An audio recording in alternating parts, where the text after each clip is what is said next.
Bam. My peoples. My peoples. Skye Nicholson fought yesterday, made her debut in a new division. This is her first fight after losing her title to Tara Brown. And she won by stoppage. Looked strong, fast. She looked bigger, stronger in this division. You can see it. Great job from Skye Nicholson. And Jack Catterall did his thing versus Harlem Eubank. That fight, it was kind of interesting to see the way that it played out. We got to talk about both of these fights. My peoples, you see it, man. This is boxing for breakfast, where you get your healthy dosage of sweet science early in the morning. I'm Jay Smith. Let's get it, my peoples.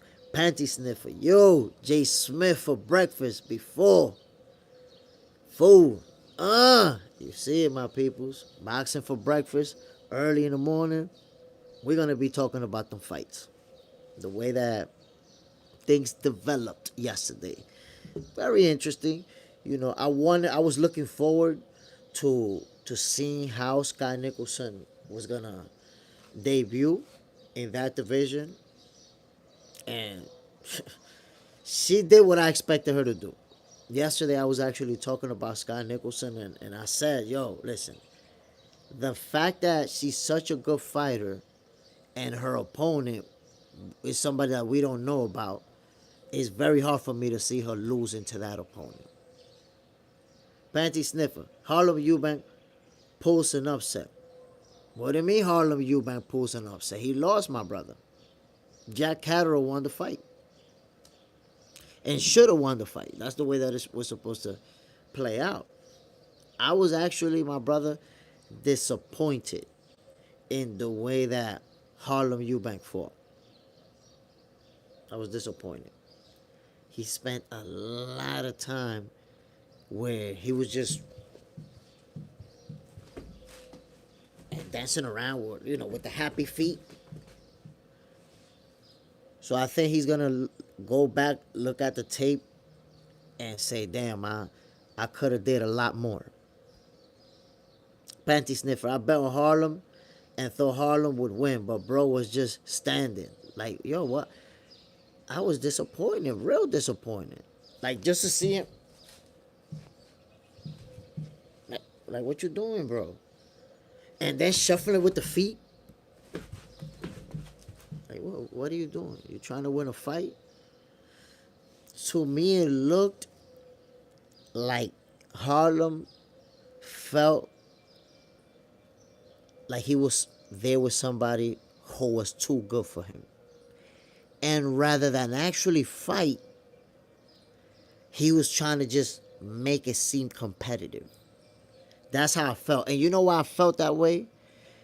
If you were there yesterday, I was calling a fight. By like the third round, Harlem is getting hit in the face and he's smiling. And I said, number one, I don't like that.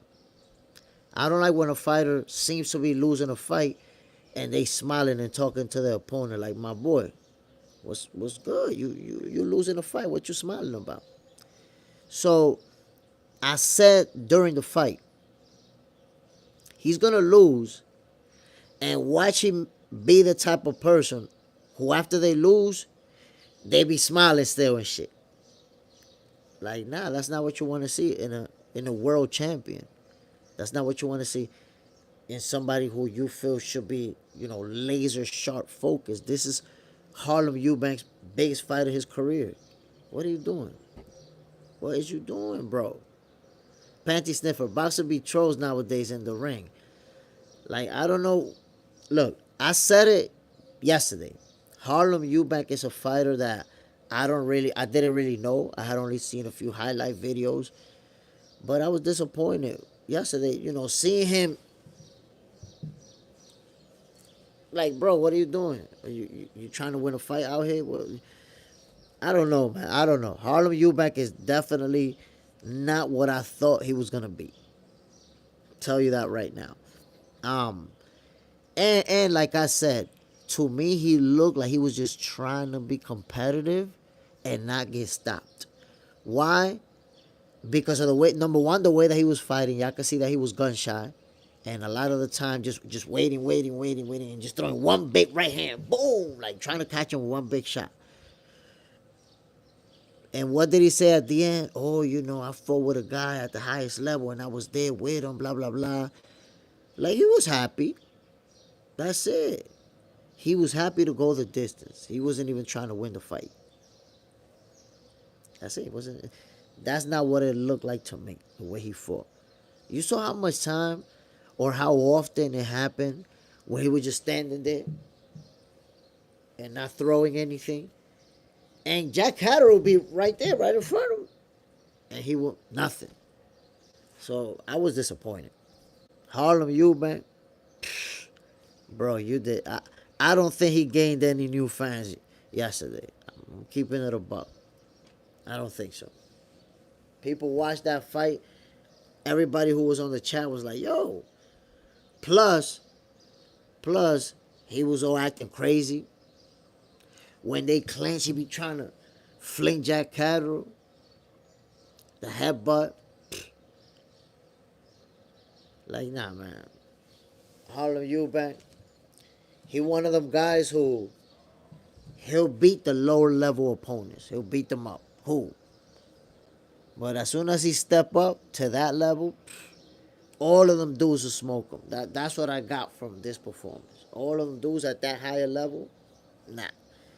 He ain't it, my people. My bad. But again, Skye Nicholson, I was very impressed with her. Just the way she let her hands go, her speed. Yo, she was impressive. I'm telling you that I'm impressed. But if you watch the fight, then you know what I'm talking about. Let her hands go, and very accurate punches. Pam, pam, pam, pam, combination punches. You saw her, just she looked strong too, man. You could see it, her arms. You could see it. She looked strong. So, and remember that I told you guys yesterday, because again, we live in this era where if a fighter loses, that's it. They're done. They're a hype job, and y'all know the narrative. Y'all know how it be. Look.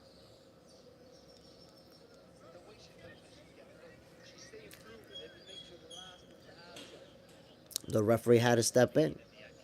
He had no choice. Check it. Look at that. Lefts and rights to the head. The referee had to step in. No choice. No choice, my people.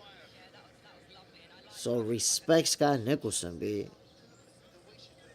Look, you see? You see how strong she looks right there?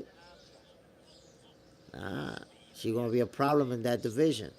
So there you have it. She grabbed the title. Boom, look at that shot. What started, if you notice, what started this whole stoppage right here was that monster right hand that Skye landed. Watch. Boom, right there. Landed a monster right hand. Was it? Wait a minute. No, that was a left hand. I'm tripping. Yeah, I'm tripping. It was a left hand, my people. But you can see that Skye landed a left hand. Boom, sharp. And that's it. Homegirl was in trouble. And yesterday I told you in this new division, Skye is going to become a world champion. You could take that to the bank to get some pounds, my peoples. Skye Nicholson was explosive. She was fast, strong, accurate. She had it all. Had the footwork going when she wanted to use it. The angles, look at that. Yo, the referee saved girl from a nasty beating. Because look, that's it. At that point, you could see her opponent was already in the shell. Boom, boom, boom, boom, boom, boom, boom. Just getting hit. So Skye Nicholson showed out yesterday.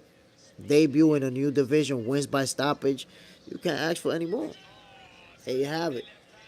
Started the whole thing with a monster left hand. Boom! And then just went off. Went off. And then, my peoples, so if you didn't watch the fight yesterday, you know, I'm telling you, Skye Nicholson is someone who I expect to become a world champion in this division. She looked better than she's looked before. And I'm not talking about her loss, I'm talking about previous wins. Right now, she just looks stronger. Rottweiler, do you think Hamster could be a good fighter? I don't know who that is, my brother. The Nobody 92. You think Skye is ready for the Tiara rematch? I'm not sure, my brother. That's a tough one right there. Cause Tiara Brown is such an aggressive fighter, such a pressure fighter.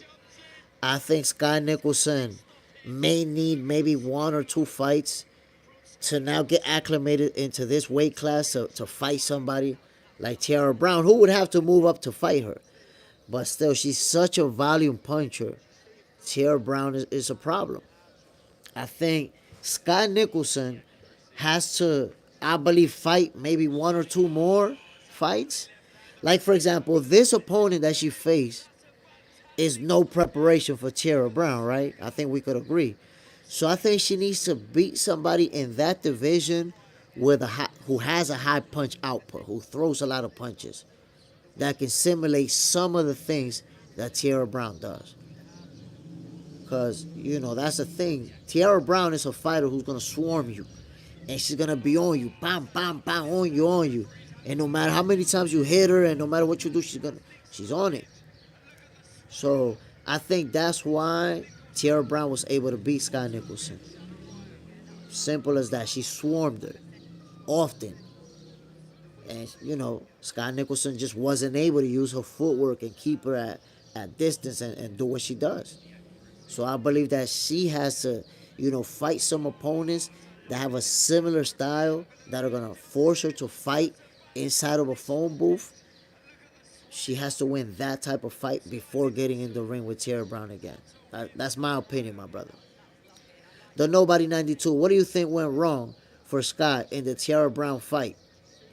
I just think that Tiara Brown was the way that she applied pressure. Skye Nicholson wasn't ready to make that fight on the inside.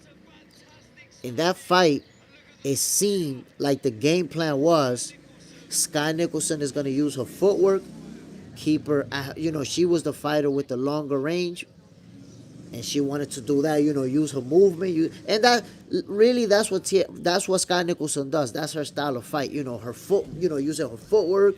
She's a tall fighter at her division, so she usually does a very good job of keeping her opponent outside of their punching range and within her jab range, and she work off of that jab.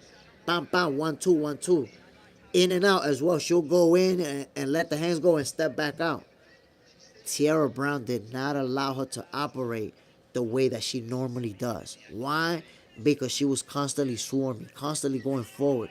Did not allow her to set herself. Did not allow her to keep her distance to operate the way that she normally does. So she was not ready. This is what she was not ready for in that fight. To trade leather with Tiara Brown on the inside consistently. Tiara was winning those exchanges more often than not, while she was constantly trying to find her way outside of that range, and she just couldn't do it. Remember, going forward, you're always going to go faster than somebody going backwards. She just couldn't get away from Tiara. She couldn't do it. Couldn't do it, my peoples. But it was a very good fight. It was a very competitive fight. You could see Skye Nicholson's athleticism. But that night, Tiara Brown was the better fighter. She was too much for her. The Nobody 92, Skye versus Liana La Fiera Martinez from DR would be a good fight. That could be a good fight in the making. Could be a good fight in the making, my brother. Panty Sniffer, is women's boxing underrated? Yes, sir. Women's boxing is very underrated. Right now, there's some elite level female fighters. Skye Nicholson is one of them. That when you watch them fight, you enjoy boxing just like if you're watching the men. That's the thing. I'll give you an example. I never used to watch women's boxing because I had this perception. I had watched a few fights in the 90s, and women just looked like two regular people just throwing punches out there. Boom, boom, boom, boom. They didn't look, the mechanics, the sharpness, it didn't look like the men. It looked like two regular people to me. So that's why I didn't enjoy it. But eventually I started seeing women's boxing being developed. And now you see, like, if you're watching Skye Nicholson, the way that she fights, you're not thinking women's boxing. You're thinking a fight. You're thinking a good fight. If you watched Skye Nicholson versus Tiara Brown, you're not thinking women's boxing. You're thinking boxing. It's two fighters right there going at it. So, it is underrated because a lot of people don't understand how good women are. And also because, the casual boxing fan, they want to see knockouts. They just want to see explosive boom, boom, boom, knockout. And rock'em sock'em robots. And a lot of times that's not what you're going to get in women's boxing. But you get, from the technical aspect and even from the aspect of girls applying pressure, laying hands on each other. Look at the combinations from Skye Nicholson. Just landing punches after punch. You get action from women's boxing. So yes, it is underrated, panty sniffer. Boxing on paper. Did you see that? Molly McCann, the UFC fighter, signed with Matchroom. She probably gonna fight at 122 or 126. I seen that she signed. Honestly, since I don't follow UFC like that, I don't know how good she actually is as a boxer. We're gonna find out. I'm interested in see. Viz, Skye fought a tomato can punching bag. Why you gotta be like that, my brother? Come on now. So Skye Nicholson, you gotta remember, she's moving up. She's making her debut in a new division, and you're gonna see her. Trust me, looking for a title. It's not gonna take long before you see her getting a title shot. So come on, give her a break. This is her debut in the division, and also it's not that she's fighting a tomato can. It's that she's that good, or a punching bag. Yo, you're wrong for that.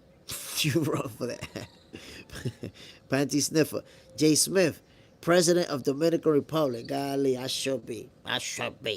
Viz, today she beat up a woman who couldn't fight. Low class. Brother, she even admitted she fought a lesser opponent.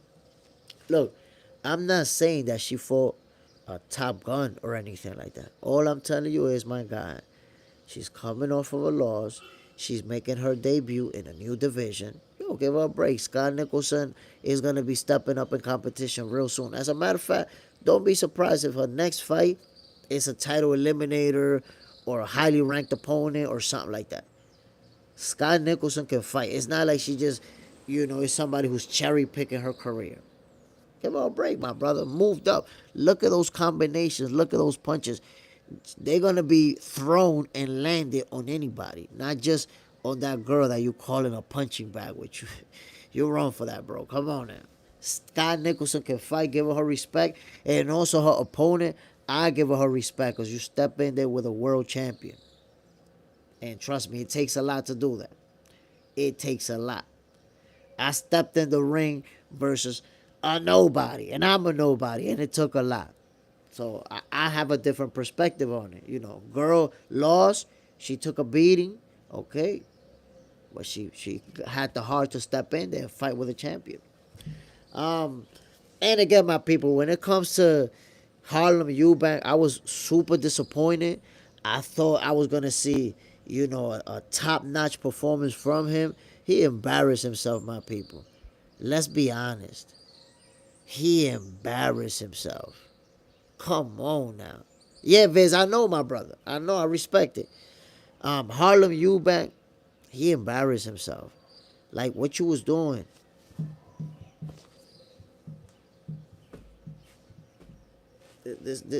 Yo, Harlem Eubank was more focused on posing and not getting hit than he was actually trying to win the fight. Like, what was he doing out there? I was mad disappointed. Mad disappointed, my peoples. I gotta be honest with y'all. Then you saw the way that When they clinch, he tried to fling Catterall around. The headbutt is the reason why the fight got stopped. It's crazy because when they said they stopped the fight because of the cut, he ran and got on the ropes and started celebrating like he won the fight. Bro, what did you... Then, I don't know if y'all noticed it, like, by round number 3, he getting hit in the face a lot with that jab. Bang, bang. And he's smiling. Bang, bang, bang. He getting hit with the 1-2s in the face. Bang, bang. Smiling. Right there, I say, yo, fighters who do that, that be some loser mentality type shit. Like, I said it during the fight. Watch. He's going to lose. And after he lose, he's going to be smiling still. He's going to be smiling just like that. And that's exactly what happened. When he lost, he was there. Like, once he saw or felt Jack Catterall's speed and power, it felt to me like Harlem Eubank was there to survive, to go the distance. If y'all notice, a lot of times he would wait like a whole minute. A whole minute would pass by. And then he would just throw one punch, one big right hand. Woo! And then go back to the same shit. So it looked like he was just trying to seem competitive, knowing that he wasn't going to win the fight. So at the end, what he was talking about, yeah, I fought an elite level fight and I fought good. And yeah, like, this dude was happy to be there, B. He was happy to be there. Come on now. Pierre Oliver, he said he got robbed after the fight in an interview. Yo, you're a goofball, B. You're a goof. I hope he watches the video and understand what he did. He don't understand it. I don't know if he thought he was getting style points when he was hopping around on his toes and shit. And I don't know what he was doing, bro. I don't understand it. I don't understand it. Pierre Oliver, I'm surprised Catterall sell ticket. That guy is incredibly boring to watch. I don't think so, Pierre Oliver. I don't think so. I enjoy watching him. I don't know why I'm going to say this. It's some people consider Jack Catterall boring. I don't consider him boring to watch.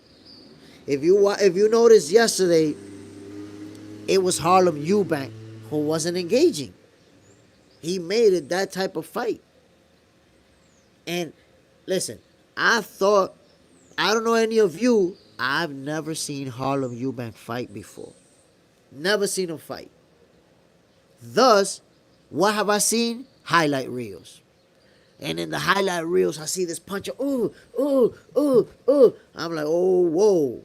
This guy can fight. There was people in the chat telling me that he was going to knock Jack Catterall out. I was like, okay, we're going to see. And to see him fight like that, like he was just trying to make it the distance. Come on now. Come on now. Anybody here, if there's anybody in the chat right now who was going for Harlem, you got to be disappointed. And it was embarrassing. All the antics, the shoving around, rolling around, tucking, rolling around in the floor. Like, come on, bro. Getting punched in the face and smiling. And you thought you got robbed?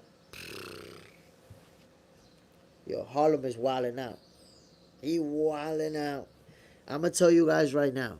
Harlem Eubank is the type of fighter who he'll beat the average Joes. Average Joes? The guy with the 15 wins and the 6 losses, he gonna beat those guys. The guy with the 20 wins and the 8 losses, he's gonna beat those guys. But as soon as he step up in competitions to fight the big boys, he getting washed. I'm just keeping it real with y'all, my peoples. Harlem Eubank is getting washed every and any time he step up against the big boys. The nobody 92. What is the best defense to have as a boxer? In reality, there is no best defense. It's more about what you master. Jamie Giblin, New Zealand in the house. Ooh, New Zealand is in the building. My brother, salute to you. As always, I appreciate you dropping in. You know what it is, man. Boxing for breakfast, where y'all getting your healthy dosage of sweet science early in the morning. Yo, tell me about Harlem Eubank, man. What you thought about him yesterday? I felt like he was an embarrassment, the way that he performed. There's people, well, I don't know if anybody has said so far that they like, how he how he handled himself in the ring. But to me, he was just, too many goofy antics going on to me. Too much goofy activity, you know. Hey, what are you doing, bro? Going southpaw and orthodox like this. What are you doing, bro? And then he says he thought he won the fight. What?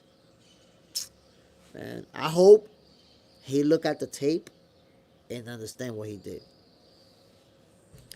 In fact, I'm guessing he's gonna look at the tape and say, "Damn, what the hell was I doing? I could have thrown a lot more punches than I did. What was I doing? What was I doing all that posing?" Pierre Oliver, I turned off the TV after the second round. I understand you, my guy. I understand you. I'm calling the fight, so I stood around and watched because I'm calling it. But wow, Harlem Eubank. I don't know if he gained any new fans yesterday. I don't know. I felt like if anything, he lost fans.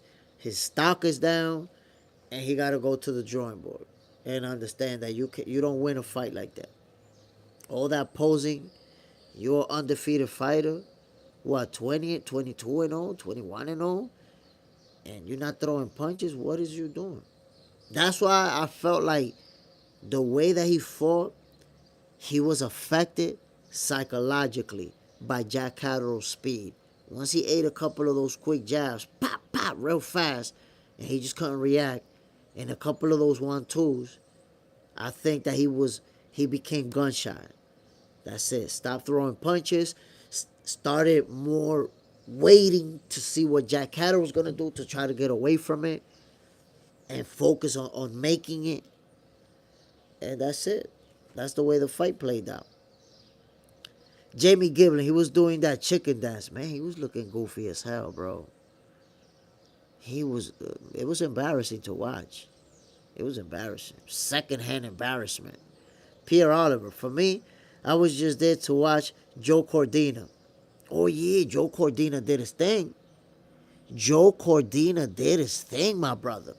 Hell yeah. Performed and showed out. Really showed out. Boxing on paper, do you think Adam Azim is world class?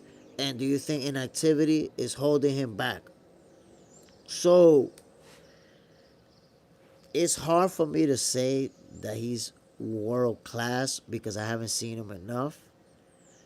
He's also, in a process where he hasn't stepped up in competition to where, he's fighting right before a title shot kind of deal. I think he's a very talented fighter. Inactivity is the enemy of anyone in combat sports. How far is he going to go? Will he become a world champion? I don't know. Honestly, right now, I don't know. I still have questions. Late Show 42 in the building. What's the deal? Bam. Jamie Gibley. Who wins the Katie Taylor fight next? Look, man, Katie Taylor and Amanda Serrano, I believe that, first of all, those fights have been so close and so controversial. The first fight could have went either way. The second fight could have went either way. And now the third fight, I think, is going to be just as competitive, man. I don't know. I think it's a 50-50 fight. And it's going to be one of those where some people say, nah, this person won. And others will say, nah, she should have got the W. So I think it's just going to be one of those fights once again. Like, you see Dmitry Bivol and Arthur Beterbiev, where even though they split wins, both fight played out very similar. And the same thing happened with Serrano and Taylor, both of their first two fights. They went back and forth, had their moments, won rounds, hurt each other. So I think this fight is just going to be a continuation of that. It's going to play out the same way. Late Show 42. Cordina got rocked a few times, but came through. Cordina's a fighter who got heart, who can fight. And adversity, let me tell you something. Adversity is something that shows a fighter is ready to go to that next level. Cause trust me, it's not everybody that can get rocked and bounce back, get their composure, and go back to doing what they was doing and still win the fight. That's tough. Cordina, had a tough opponent in front of him and did what he had to do. The Nobody 92. Who's the true greatest female boxer of all time? Amanda Serrano or Clarissa Shields? Look, man, honestly, I feel like we have to wait till their careers are finished. But right now, we have to go with Clarissa Shields. We have to. Not just because Amanda Serrano has taken multiple losses, but because of how many times Clarissa Shields been undisputed with the amount of fight that she has. You gotta accept it, yo. But you can make an argument for Amanda Serrano, right? So I understand when it's just like, let me give you an example. Ali and Floyd. I used to always be back and forth, between those two. Sometimes I say it's Ali, sometimes I say it's Floyd. Sometimes I say, nah, Ali is the greatest, nah, Floyd is the greatest. And eventually, that's it. I was okay with Floyd is the greatest, but sometimes I still go back and forth. So you can still do that. Like to me, Clarissa Shields is the GOAT based on the accomplishments. But Amanda Serrano has a shitload of accomplishments too. So if somebody was to say, no, she's the GOAT, I respect it. I respect it. Late show, next week, Savannah Marshall versus Shadeja Green. Ooh. Listen, bro. Savannah Marshall, y'all know that the only fighter to beat her was Clarissa Shields. By the way, I thought she was going to beat Clarissa Shields. I thought Savannah Marshall was going to beat Clarissa Shields. Wow, look. Shadeja Green, I haven't seen a lot of her, but what I've seen, I like her. I like the way that she fights. So I'm interested in that showdown. Let's see, man. Let's see if Shadeja Green could take it from her. That's all I'm going to say. Melasa con Sabor, undisputed against who? Undisputed against the opponent that was with her in the ring. You want to open it up to your hating opinion? Come on now. Boxing on paper, the 2 Olympic gold medals for Shields seals the deal. Whoa. Melasa con Sabor, how many Olympic gold medals your favorite female fighter has? Let me know. Put me on. Pierre Oliver, Serrano, more entertaining. I mean, again, it's always about opinion. You find people that find Serrano more entertaining. You find people that say, no, I enjoy watching Clarissa Shields more. Also, you have to understand that they fight in different divisions. Serrano fights in lower divisions.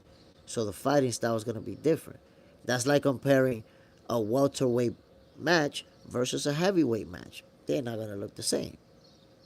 But you're going to see the power, the one punch, boom, more often than not in Clarissa Shields' division than you're going to see it in Serrano's division. In Serrano, they're going to be pew, pew, pew, pew, pew, pew, pew, pew. In Clarissa Shields, they're going to be like boom, boom, boom. It's a different ball game. That weight is different. Pierre Oliver, still want to see Nicholson versus Serrano. I think that fight can still happen. Maybe Serrano passes the torch to Skye. I think that fight would be very interesting, especially if there's a title on the line. I'm all in. We saw, I don't know if you saw what I saw, but when you watched Skye Nicholson yesterday, she looked strong, bro. She looked like she's going to be one of these fighters who's just going to be stopping people in that division. Knockout. Whether she's going to knock you out or the referee's going to have to jump in and stop it. But she's going to be stopping opponents. So Skye Nicholson versus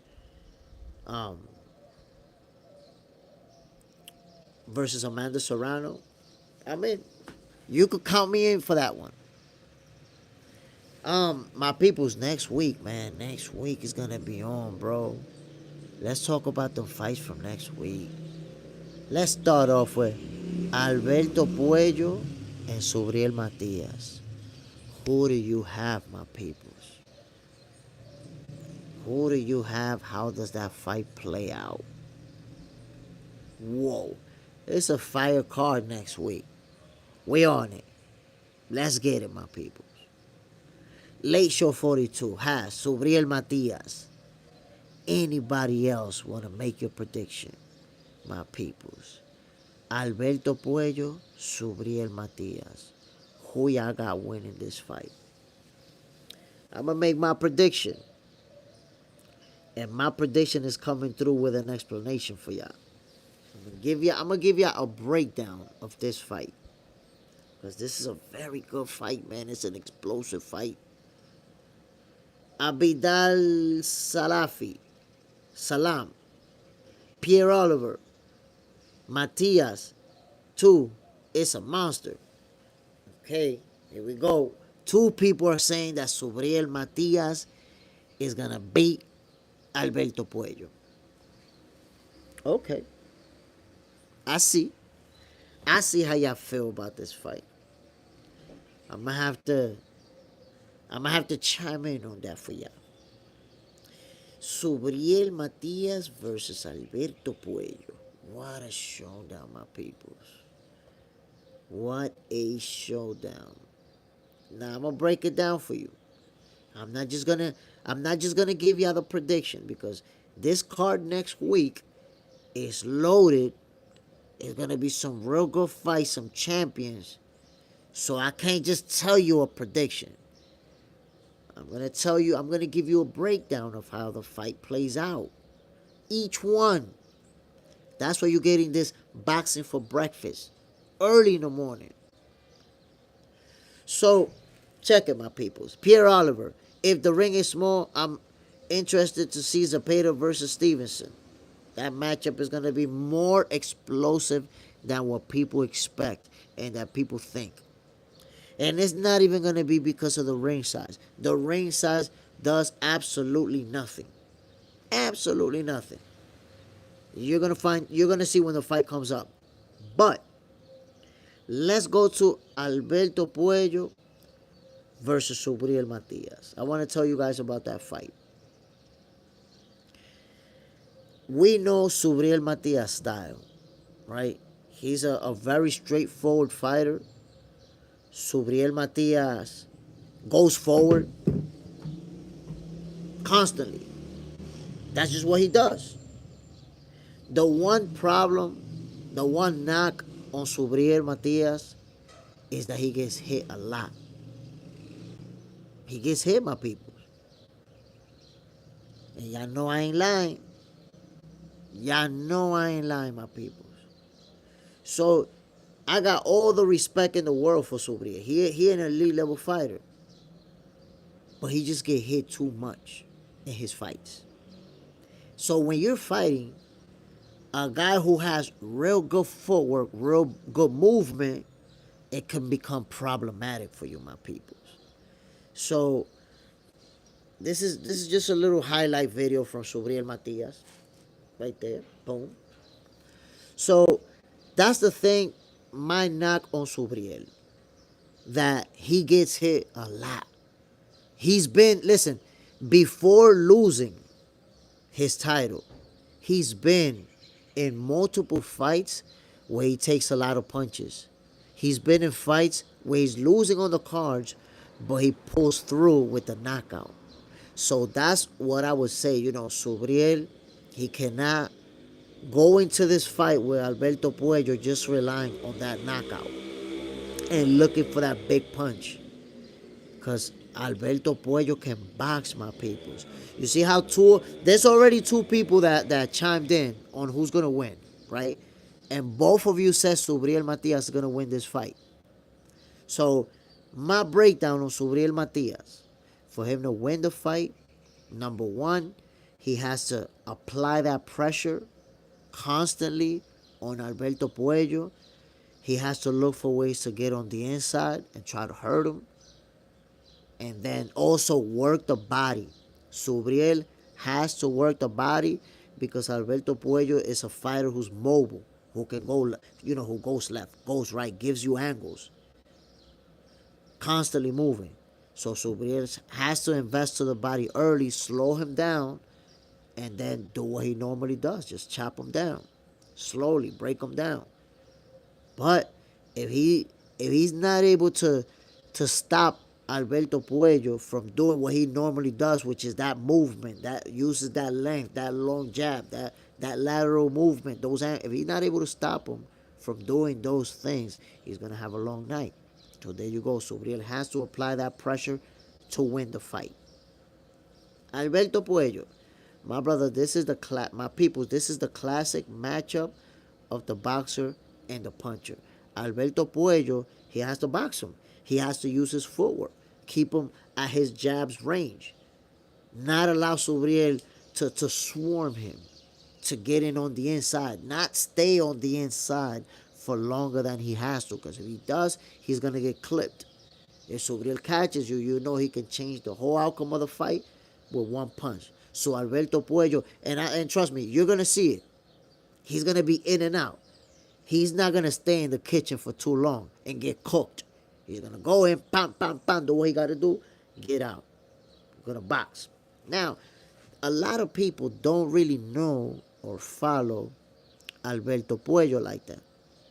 So based off of that, they're like, nah, Subriel got him. Because they know the type of fighter Subriel Matias is. But I want to tell you guys something about Alberto Puello that you may or may not remember. Alberto Puello he's a champion, my people. He a world champion.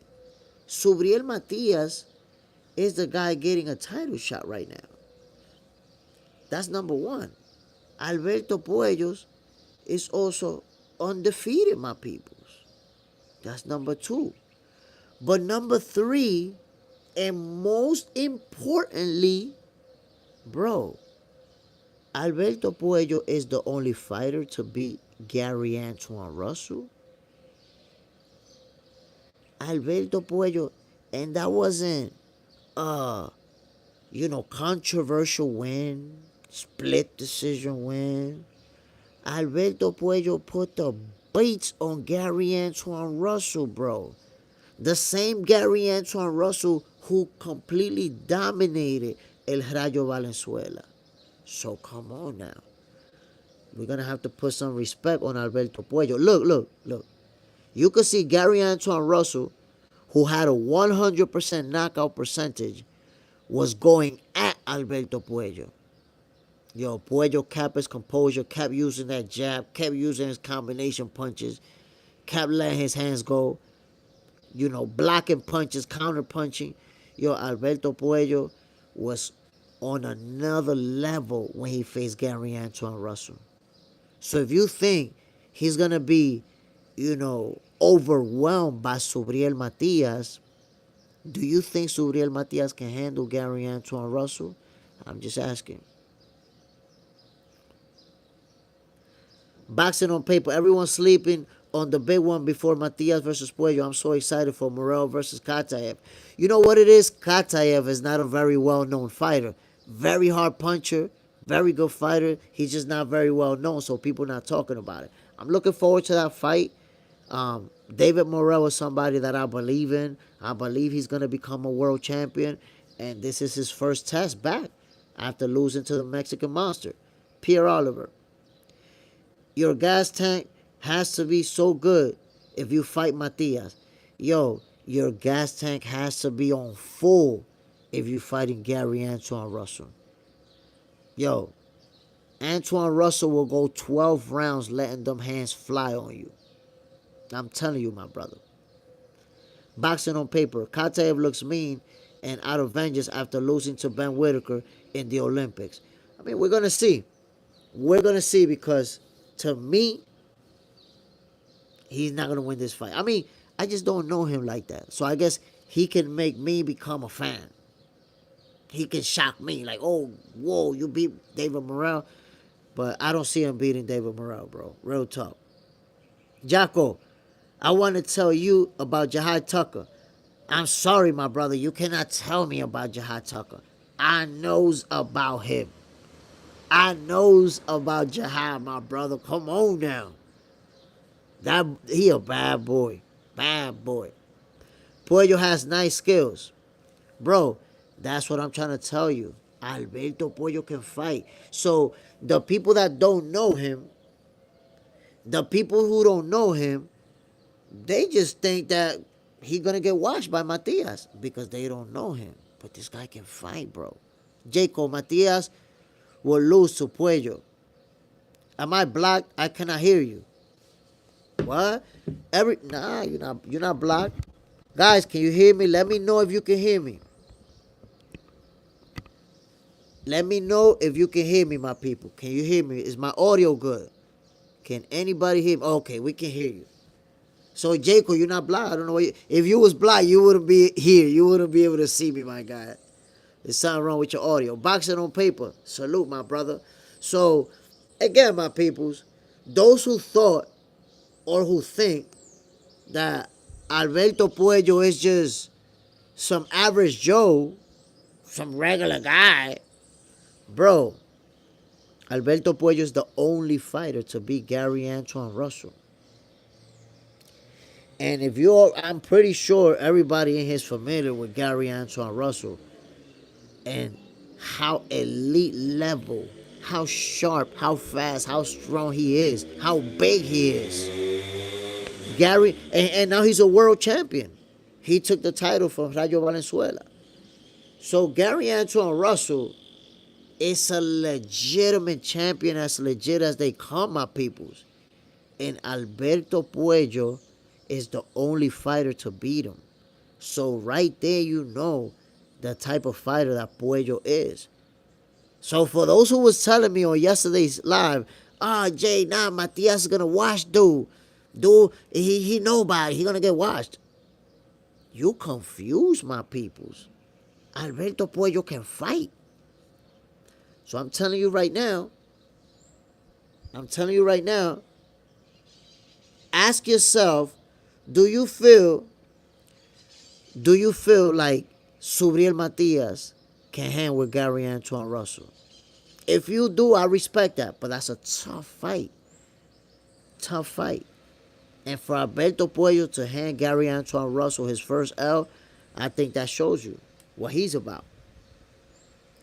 Melaza con sabor. Russell is dumb.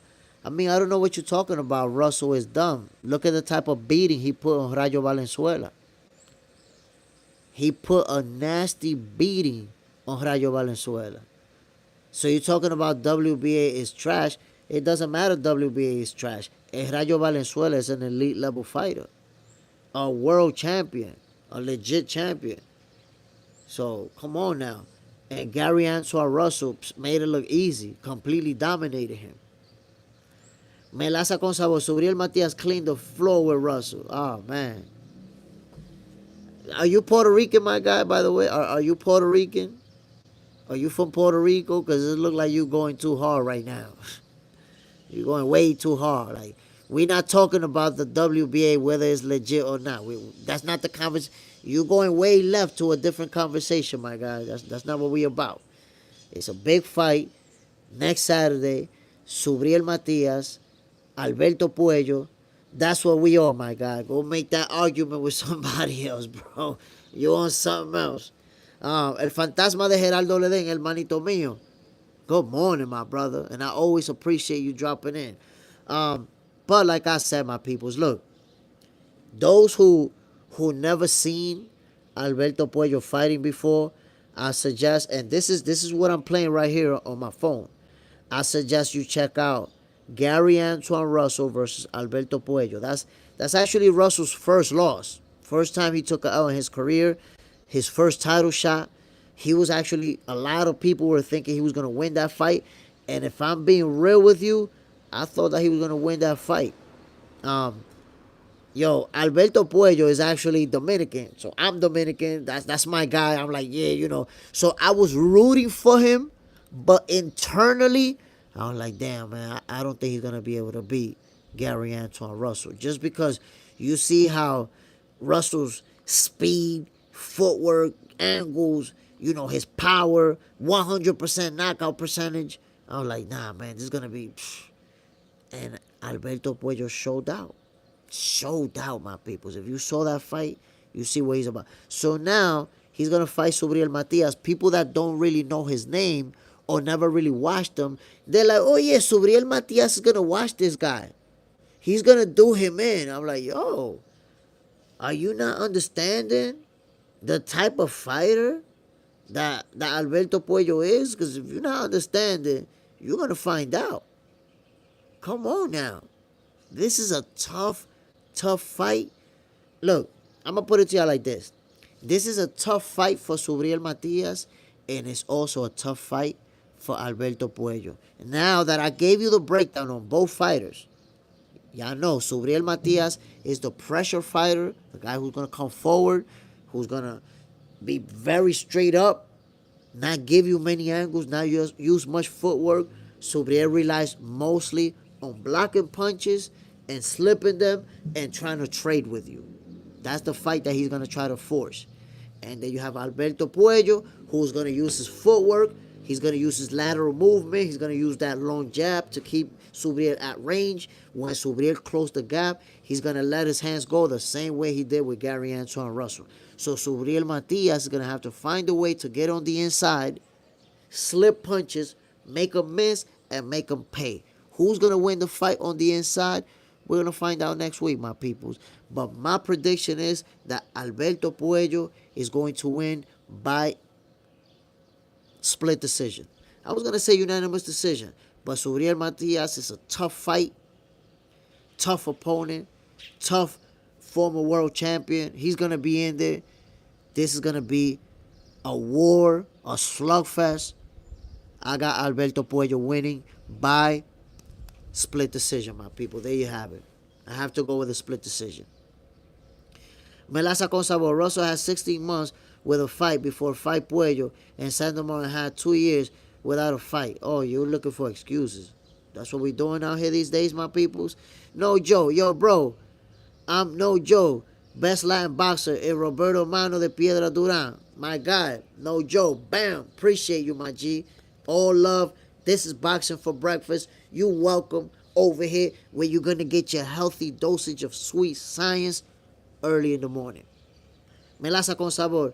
It's okay. Enjoy the last fight of Alberto Puello. Yo, Alberto Puello can fight. He can fight, my brother. He can box. And that's the thing. That's what makes Alberto Puello a dangerous fighter. That he can box you or he can fight you. He's not the type of boxer who does a lot of movement and then when you close the gap or goes into a shell or goes into a clinch or doesn't really... No.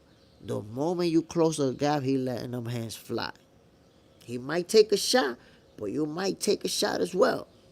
So, there you got it. That's my prediction, my peoples. I got Alberto Puello winning by split decision. Let's move on to the next fight, which is a very interesting showdown. Shakur Stevenson versus William Zapeda, my peoples. I think most of us, I think the overwhelming majority of us have Shakur Stevenson winning this fight, which of course makes him the favorite. But I've had folks telling me that Zapeda is going to pull off the upset. Is there anyone in the chat right now who believes that Zapeda is going to pull off this upset? Y'all let me know, my peoples. Angry Mexican, good morning, Jay Smith. If you aren't at the box center in the morning, you're a casual. That's a fact. You don't know what's really going on out here. My brother, Angry Mexican, salute. Bam. So, yeah, like I was saying, my peoples, I've had a few friends tell me that Mr. William Zapeda was going to pull off the upset against Shakur Stevenson. Does anyone in the chat believe that William Zapeda is going to pull off the upset? Is there anyone who believes in Zapeda? Y'all tell me. Angry Mexican. Unless the fight is literally in a phone booth, I have Shakur winning by UD. Lord Quincy. Yeah, Zapeda too active for them. Weak Shakur hands. Ah, there we go. There we go, my peoples. We have Lord Quincy who sees William Zapeda beating Shakur. Lord Quincy, how do you have the fight playing out? Does Zapeda win by stoppage? Does he win by split decision because it's a close fight? Or does he dominate and win by unanimous decision? How do you have this fight playing out? Melaza con sabor. Shakur got no hands for Zapeda. There you go. So we have two people in the chat thus far who have William Zapeda winning this fight. Come on now. Damn. Nobody rocking with Shakur. That's crazy. We got to document this history. Come on, my peoples. So we got right now two people in the chat who got William Zapeda beating Shakur Stevenson. Come on, chat. You know what, man? Maybe one of these days, I'm telling you, you never know. Maybe one day I'll get lucky and Shakur will come on the show with me and I'm asking him a few questions. And I'm asking him, how you feel about these fans who's talking about Zapeda's gonna put all type of hands on you? Yo, I wish I could ask Shakur that question, bro. I swear I would ask him. You talking about Shakur got no hands for Zapeda? I wish y'all could ask him. So y'all could see the answers coming from his own mouth. You never know. One day. Angry Mexican. Probably same guy on a different account. Melaza con sabor. After I saw Shakur versus Pali, got no hope for Shakur. Okay, you got it, champ. El Fantasma. Documented. Charles Smith. Make it 3, bro. Ooh, Charles Smith. You guys are paid to beating Shakur too? I'm documenting it. I want to see everybody who's saying it. I'm documenting it. Hold on, let me rewind it back. Because I'm going to read your comments. And my peoples, those of you who've been on Box Center long enough, you know that I'll take your comments and I actually post them. I do post the video where I read your name, read your comment, what you got to say. And sometimes, my peoples, the fighters that we talking about, the people that we talking about, they see these comments that you make. So if you want to make a comment, just make sure that some of them are going to see those comments. Let me give you an example so you can see what I mean. So y'all can understand where I'm at. Because sometimes people don't realize what's going on. People see what you got to say. Look at this, my peoples. Who are the top two who saw that post? Can y'all see it? Who are the top people who saw that post? Charles Smith. Listen, I'm going by his hands are damaged. Not sure how they will hold up. My brother, Floyd's hands was damaged and they held up for 50 wins. El Fantasma de Geraldo Ledén. And when the hands give out, he will start showing the boxing. It's like, I don't know why people, when it comes to the fighters that they hoping they lose, they come with these negative, I don't know. I don't know if his hands are going to hold up. I don't know. Same thing with Crawford. I don't know if his power is going to, I don't know if he's going to handle the power. I just don't know if, why you don't say, I don't know if Zapeda's just going to handle the boxing skills. I don't know if Zapeda's going to get frustrated for not being able to do what he normally does. I don't know if Zapeda's going to handle being outboxed and made to look easy. You only don't know things about Shakur. It's mad funny how you don't know negative things that you don't want to know. Come on, man. Stop it, my people. Start knowing. You talk about, I don't know if this guy's not going to know this, and I don't know if this guy's going to do that. You better start knowing. Canelo is Floyd's son. The main fight was boring as hell, and Catterall always fighting dirty. He needs a pressure fighter. Glad next week will be fireworks.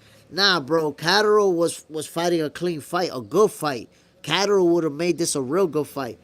Harlem Eubank was the guy that was fighting dirty and shoving him around and doing all this crazy stuff. Nah, Catterall was doing his thing yesterday. Melaza con sabor. Shakur is in the shadow of Floyd Mayweather. Canelo is Floyd's son. Shakur man's strength can still come. I mean, I don't know why you're talking about man's strength. What was Floyd's man's strength when he beat the crap out of Canelo?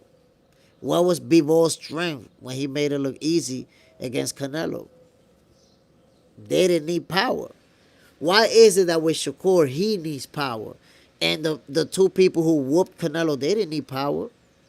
Y'all need to learn a little bit more about boxing and understand that it's not all about power. It's not all about knockouts. It's like the baseball fans who think baseball is only about the home run. And it's like, bro, do you realize that most fights don't end up in a knockout? Just like most batters don't hit a home run every time they go up. Like, yo, stop.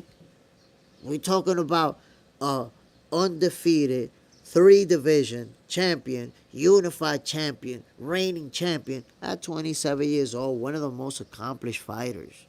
And y'all clinging on to dear life. He don't got power. He don't got power.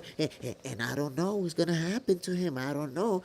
Y'all see what's going to happen to him. He one of the best in the game. And Tank Davis been ducking him. Y'all see what's happening. You don't want to see what's happening because you're in denial. That's all it is. Melaza con sabor. Why I had to like Shakur? Nobody told you that you had to like Shakur. Nobody told you that you had to like him. But it shows that you don't like him. So when you don't like somebody, what do? You start coming with all these negative opinions and all these negative angles. You don't know how to make an honest opinion about a fighter when you don't like him. Instead of being honest, you go the hate angle. And you look for all the negative things that you think that you can say about that person. And then you actually just make yourself look like a hater. When you hate on a fighter, you're saying more about you than you're saying about them, and you don't even realize it. Lord Quincy, Shakur gonna dominate until his hands give in. Then Zapeda gonna dominate that fight. Then Shakur might call it quits on the stool. An undefeated fighter, 3-division champion, multi-division champion. You're predicting that he might call it quits. Like, this can't be serious. I can't even respond to that. I read it, but I can't even respond to that. It's like you're joking. Canelo Floyd's son. Floyd and Bivol got some pop. Shakur doesn't seem to have that level of pop. He gets his credit though. Got pop. You know, pop is something, it's just a word that you're putting into it. That pop that you're saying, it doesn't mean into it. None of them are knockout punchers. None of them are viewed as power punches. And none of them have opponents that was scared of their pop, as you call it. So that's cap. That's your way of trying to say these guys are better than Shakur because they got pop and he doesn't. Again, that's that in the closet hate. Melaza con sabor. The reason Subriel Matias is the most, paying 140 pounds. He worth more than the 4 champion. He worth more? What does that have to do with anything? Are you Subriel Matias' manager? Are you getting a check? Why are you concerned about what Subriel Matias is making? Melaza con sabor. Don't do it to yourself like that, my boy. We talking boxing. Are you a manager too? You one of those? You a manager? You want to be a manager? You want to talk about what people make? Like, we get entertained by what happens inside the ring. You get entertained by Subriel Matias' bank account. It's fun for you to reading. Ooh, look how much money Subriel Matias got. You sound goofy as hell, bro. Stop. Don't be bringing up how much money people make it, man. Go argue that shit with casual fans of boxing who don't know shit about boxing. Come on now. El fantasma de Geraldo Ledén. Maybe because he is a PR descent. Maybe, but he wilding out. Wilding. Charles Smith. Okay, so Lord Quincy is bugging out. I don't see Shakur quitting at all. I mean, I didn't even respond to that. Like, quitting? Like, what is you talking about? Like, that can't be serious. I can't even respond to a comment like that. I'm just saying his hands in question for me. His skills is top notch. Aside from the hands, he would win. I know, but Floyd's hands was in question for the second half of his career. Like for the last 25 fights, Floyd question was Floyd hands was in question. How many times did he hurt his hands in a fight? Retired 50-0. So I got no worry about Shakur hands. He can outbox you. El fantasma de Geraldo Ledén. ¿Qué fue Shakur? Te quitó una novia. Parece que Shakur le quitó la novia, pana, porque la cebolla. Brian Romero, you think Crawford could take Canelo punch?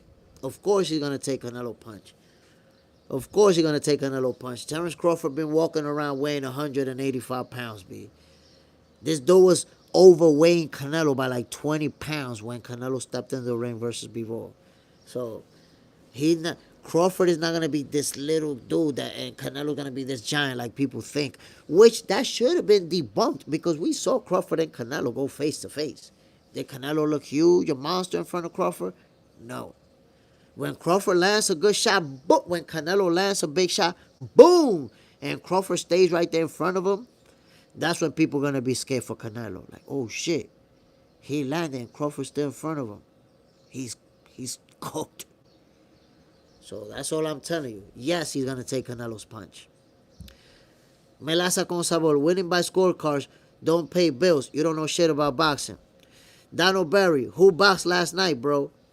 There was a good card in the zone. The two fights which I covered was Skye Nicholson. She made her debut in a new division. You know that she lost her title to Tara Brown in her last fight. Skye Nicholson won by stoppage. And the main event was Jack Catterall and Harlem Eubank. Real good fight. Well, it wasn't a good fight. Catterall won. Eubank, cut him with a headbutt. So it was a technical. They had to stop it. And the cards went in Catterall's favor. But it was a mess. It was a mess. Harlem Eubank was all over the place and just acting crazy. My boy says scorecards don't pay the bills. Meanwhile, Floyd Mayweather, the most paid boxer in the world, won most of his title fights by scorecards. But that's what happened. When you don't say shit about, when you don't know shit about boxing, you make up stuff out of thin air and throw it out there like you think you know what you're talking about. The highest paid boxer in the world. The overwhelming 90% of Floyd Mayweather championship fights went to the scorecards. You don't know shit about boxing. But I'm here to teach you. I am here to teach you, my guy. Dry turkey. I told you, Jay Smith, Jack Catterall style sucks. So, wait a minute, dry turkey. Wait a minute. You blame me yesterday fight to Jack Catterall after that shit Harlem Eubank was doing?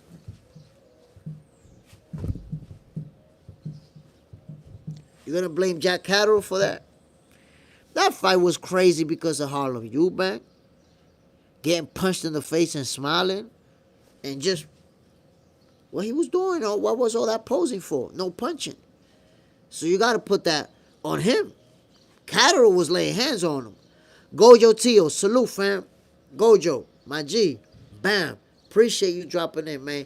Y'all know what this is.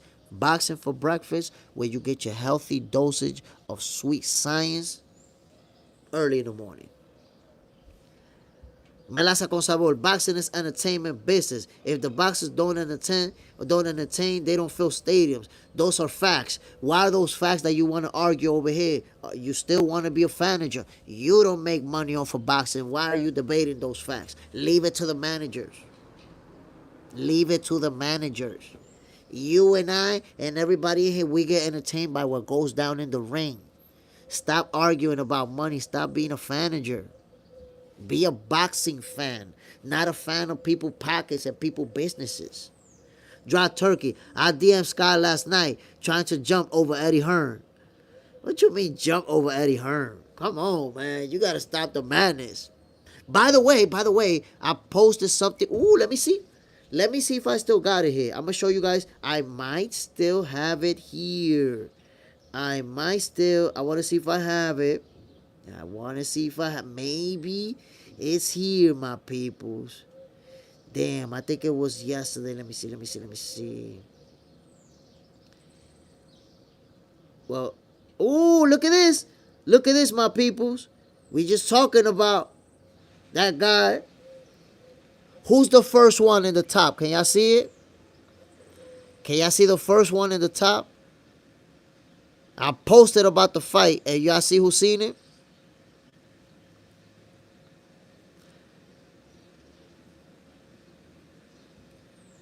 Y'all see who seen it, my peoples? Can you see my screen right there? Who's that? That's Jack Catterall. Look. That's Catterall. That's Jack Catterall.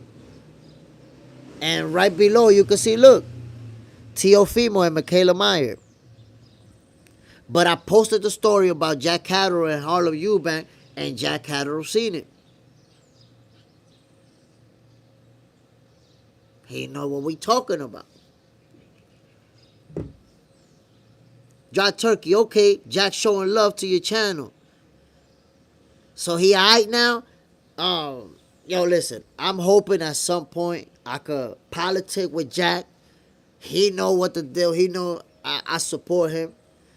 But there you have it, man. Dry Turkey, I'm surprised so many channels follow these fighters' bank accounts and contracts more than they do what happens in the ring. Yo, Dry Turkey, I don't understand it, B.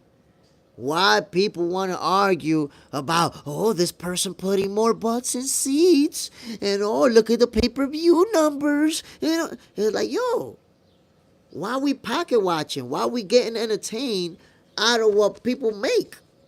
I want to talk about the fights. I want to talk about why Tank Davis ducking Shakur. I want to talk about Crawford gonna whoop Canelo. They want to talk about who making money. What we doing? I don't get it. Unless boxeo para el desayuno. Es lo que tenemos. You know it, my G. Boxing for breakfast. Where you get your healthy dosage of sweet science early in the morning. El fantasma de Geraldo Ledén. Lee Montoya, sit back, relax, and learn. Yeah, you just got to sit back, you know. Nah, but to be honest, Lee Montoya, it's not about sitting back, you know, relaxing and learning. You know, he's actually one of my biggest fans. And he does that to try to get my attention. He sees that he wants to be one of you guys. You know, he like, damn, Jay is cool with these guys. And he go back and forth with them and politic and they talk boxing. I got to go ahead and diss him so he could go back and forth with me too. That's just a fan. Late Show, 42. Record scratch. Crawford loses. We're going to see, man. We're going to see on September 13th. I already told y'all. September 14th, I need to see you. I need to see you. But wait a minute, my peoples. We digressed from today's card. From next week's card, right? So with Shakur Stevenson and William Zapeda, we saw a couple of you who predicted that Zapeda is going to win that fight. My prediction is that Shakur Stevenson is walking out of there with the W. He's going to... Number one, you're going to see a version of Shakur that we've seen before, but people have amnesia. If you think about it, to Shakur Stevenson haters, it's like his only fight of his career is with versus De Los Santos. Anytime Shakur comes, yeah, because De Los Santos, look at De Los Santos. And look at De Los Santos, boring, Randy. That's his only fight, according to them. So, the pummeling that he's going to give Zapeda is not going to be nothing new. It's just that y'all erase your memory and act like every fight Shakur fights is the same. Like in every fight, he doesn't throw a lot of punches. Okay? When he put all type of baits or William Zapeda, that's where you're going to be like, oh, shit. I forgot Shakur does this. Because I know what he do. And I know what he's going to do to William Zapeda. So that's the problem that a lot of people have with Shakur Stevenson. Since they don't like him, they take that performance against De Los Santos, and they act like every single fight of his has been like that. Did y'all not watch Shakur Stevenson absolutely pummel Oscar Valdez? Did y'all not watch Shakur Stevenson put the beats on Jamel Herring? I've seen Shakur stopping guys to the body. By the way, Shakur Stevenson stopped Jamel Herring, and Herring is the only guy to beat Lamar Roach. Lamar Roach has one loss on his record, my people. That's it. And it's to Jamel Herring. The same Jamel Herring that Shakur Stevenson stopped in 10 rounds. So, if you think that Shakur Stevenson, that every fight of him is De Los Santos, and that's the only way that he fights in every fight, I suggest you look up Shakur versus Valdez, Shakur versus Jamel Herring, and more of his fights, where you actually see him putting all types of leather on his opponents. So while people sit back and act like every Shakur fight is De Los Santos, like Shakur's 18-0 record is 18 wins versus De Los Santos, now he's going to remind you what he does next week. Dry turkey. Shakur could put it on Zapeda and get a referee stoppage if he wanted. I think he might actually get a stoppage. I think he might actually end up getting a stoppage. And I'm going to tell you why I think so.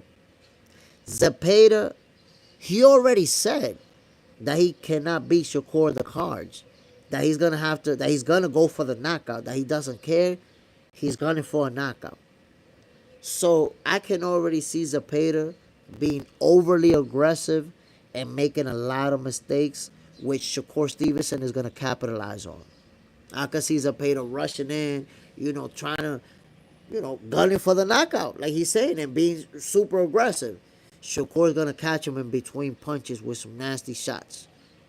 The stoppage can come with a big shot to the head that drops him, hurt him, and then Shakur just rains on him. Or it could be a nasty shot to the body. Boom, Shakur. See, that's the thing. Like I said, man, the haters, they act like Shakur's only fight is De Los Santos. This guy stopped opponents with body shots. Boom! Go down, can't get back up. Fight's over. So, I think that, Shakur Stevenson, his plan is to show out. Like, oh, y'all still bringing up De Los Santos? Because, of course, you know that the haters are not going to give him Josh Padley. You know the haters can't give him Josh Padley. He stopped him, but they definitely got to bring up, but that guy, that doesn't have that many fights, not a champion, blah, blah, blah. They're not going to give him that. But William Zapeda, when Shakur Stevenson put the beats on him, I promise you, my peoples, when Shakur Stevenson put the beats on William Zapeda, y'all still not going to give it to him. Y'all still not going to give it to Shakur. Now, y'all going to go the hater route of starting to discredit Zapeda. You see how people in the chat are saying, yo, Zapeda no slouch. Zapeda can fight. Zapeda this, Zapeda that. Yo, when Shakur beat him, he's going to be, yo, what's Zapeda done? Zapeda ain't beat nobody. Zapeda ain't nobody. He's a hype job. This not a big win for Shakur. Y'all going to see that narrative. Why? Because when you're one of the best and most talented, people going to go at you. They're going to hate you. It's the way it is. Charles Smith, Serrano or Taylor, who you got? I have Katie by decision. Man, look, I have a hard time making a decision. I know the fight is going to play out just like the first two, action-packed. They're going to be trading nasty leather. I don't know, man. I'm not ready to make a decision yet. Donald Berry. Yo, I might even have to just flip a coin.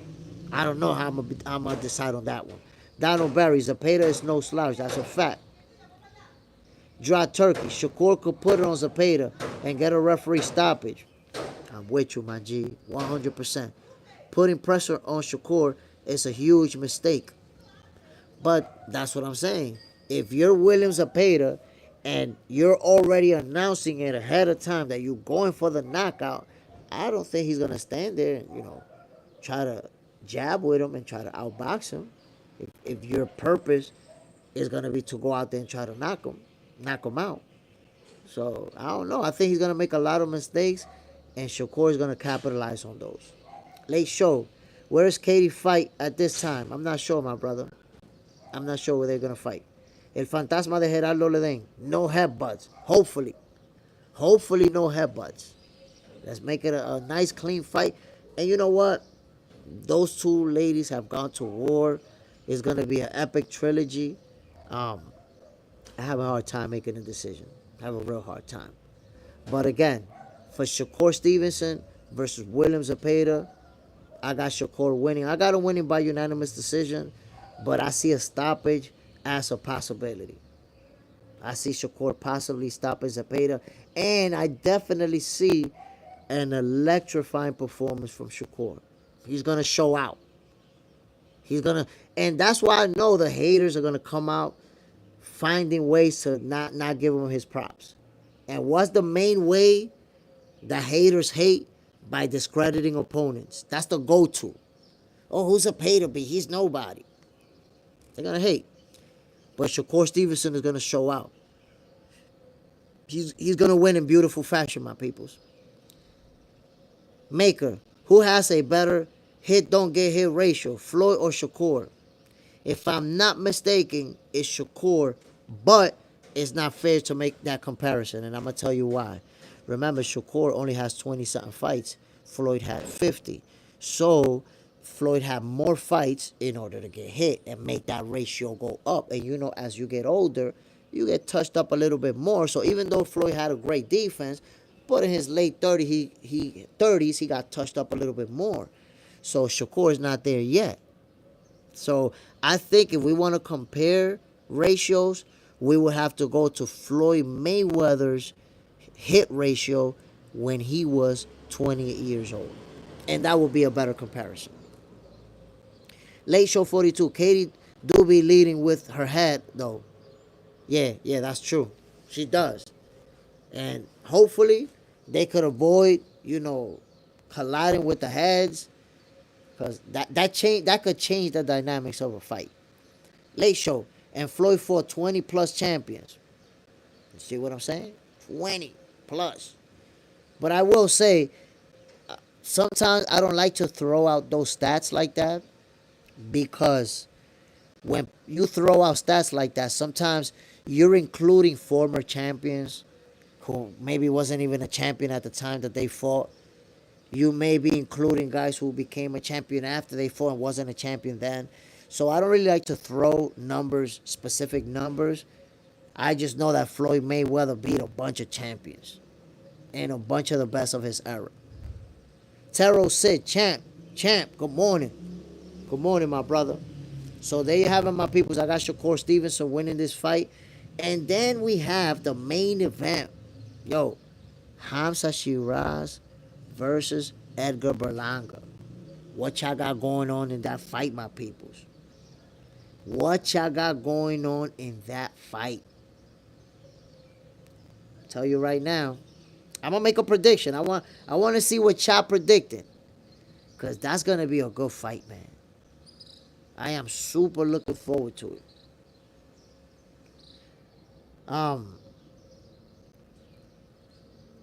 Chosen one. Okay, late show got Berlanga. Berlanga's the first one to have somebody backing him in the building. Maker. I think I'm going with Berlanga. Stop it. Whoa. So we got two people in the building rocking with Edgar Berlanga winning by stoppage. Maker. I think I'm going with Berlanga. Whoa. Oh, it's like that? People rocking with Berlanga. Andrea 17. Hi, bro. What's the deal, my G? Catterall Sid. Berlanga stops him. Whoa. So far, everybody rocking with Edgar Berlanga. Let me tell you something, my peoples. I don't know if you... I'm hoping you're making that prediction already knowing Hamza Shiraz. Like, are you familiar with Shiraz? Or are you simply making that prediction because you're rocking with Berlanga? That's your guy. Donald Berry, I like Berlanga by card decision. Hold on, man. Hold on. We're gonna get y'all receipts, my peoples. We're gonna get y'all receipt. We gotta see what y'all really talking about. We're gonna get look. I'm a read your predictions for the main event, and after I read them, I'm gonna put them on camera. And that video later today, I'm gonna post it. So your prediction, you're gonna have to stand on it. That's all I'm gonna say to you. You're gonna have to stand on it. Let me see. Boom, boom. Here we go, my people. So there you have it, ladies and gentlemen. Hamza Shiraz, Edgar Berlanga. Who do you have winning that fight? Late Show 42 chooses the chosen one. Maker, I think I'm going with Berlanga by stoppage. Terrell Sid, Berlanga stops him. Donald Berry, I like Berlanga by card, by decision. Draw Turkey, I'm rooting for Berlanga, but I think Hamza outboxes him to a decision. NYC Alex, Berlanga would win. Draw Turkey, Turkey better not be in Hamza's corner cheating. Whoa, whoa, we don't want to see Turkey in nobody's corner. Nobody's. Lord Quincy, kinda scared for Hamza. Adames touched him too much on his last fight. Berlanga connects is gonna be a problem. Maker, I've seen Shiraz. Bro is accurate and sharp, so I could be all the way wrong. Taro said, okay, Berlanga, round 8. Whoa, NYC Alex, Berlanga, split decision. Night fight Frank, Berlanga is going to trick pony, but he still wins. Maker, Jay Smith making receipts live. You know it, my peoples. We're going to be posting this video. And you know why I started the receipts portion of the live? Because I already caught a few people that jump on the chat talking about, nah, I'm sure this guy's going to win. And then after the fight, when your guy get the ass kicked, you be like, nah, because I really said that it could have went the other way around. And what I meant was, nah, bro, I got you on video. What you predicting is going to happen is on video. So if it go the other way, catch me tomorrow on Boxing for Breakfast and holla at me. I don't want to hear your internet went down and your Wi-Fi wasn't working. Your dog ate your charger so you couldn't charge your phone. I don't want to hear none of that. I don't want to hear it. I want to see you on the next show. Terry said we got to stand on our picks. That's a fact. When I get a pick wrong, I say it right away. Like, yo, I got it wrong. It happens. It happens. I'm Jay Stradamus. I'm the human algorithm, but I could get it wrong too. It happens. NYC Alex. I'll eat my crow. I pick a Harlem over Jack. Oh, no, I had Jack Catterall. I had Jack Catterall winning that fight. And Harlem, damn, he was a disappointment, bro. Be for real. Harlem Eubank was a disappointment.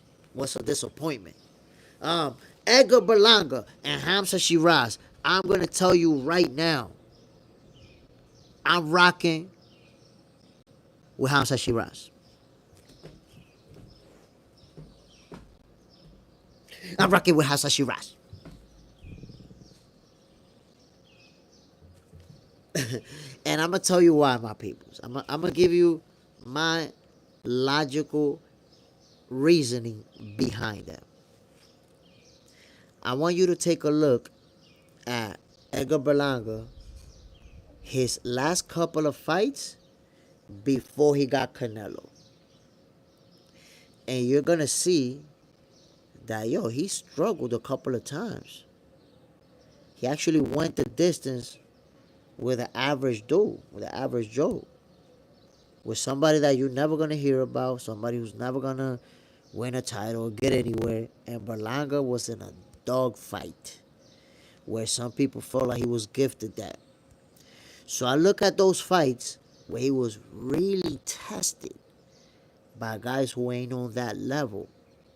And then I see him go up against Canelo, and it didn't even look like he was trying to win that fight. To me, he was trying to survive. He was trying to make it and get a moral victory and say, yes, I went 12 rounds against Canelo. I made it the distance. He didn't look like he was trying to win that fight to me. So I don't see him right now. I don't see Edgar Berlanga as being cut from that cloth, respectfully. Right now, I need Edgar Berlanga to get the type of win that's going to make me believe in him again. Right now, I don't believe in him. At this point, it feels like Berlanga is the type of fighter who beats the regular guys. He'll beat the average Joes, but when he gets, step up to the real good competition, he's going to get beat. He's coming across like that type of fighter to me. I want to see it. If he beats Hamza Shiraz, then I could start believing in him again. Right now I don't. He gotta convince me. Show me. Show me that you're cut from that cloth. Because I didn't see it in that fight. And I'm gonna tell you something, my peoples.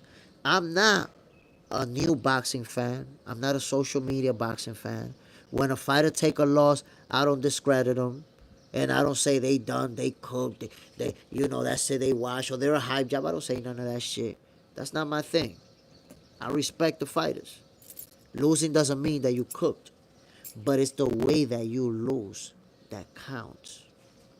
So I want you to consider, for example, David Morrell, how he lost to the Mexican Monster.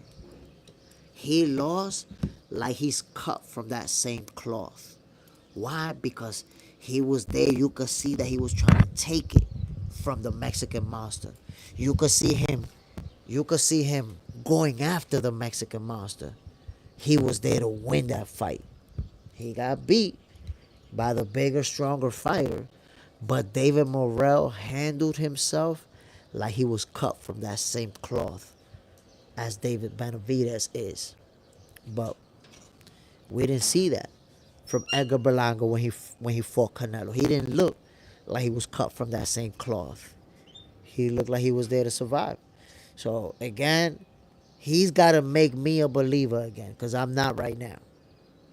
NYC Alex.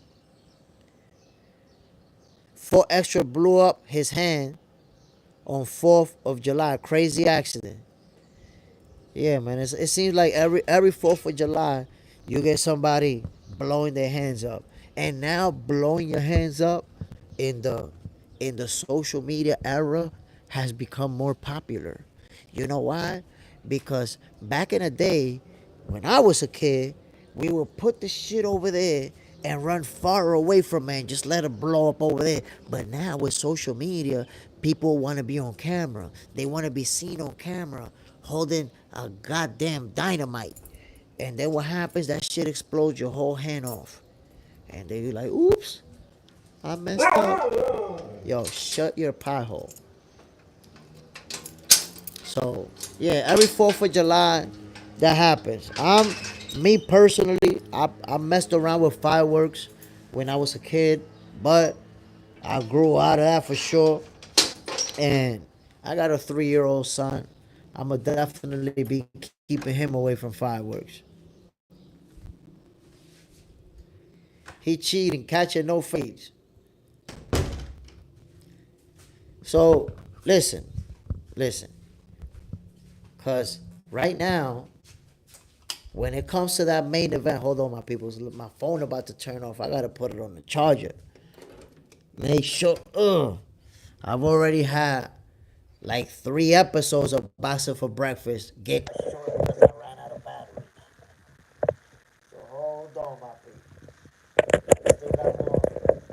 Yeah, right now it's sitting on the charger. It's charging now, so I'm good. Got the charger and we good.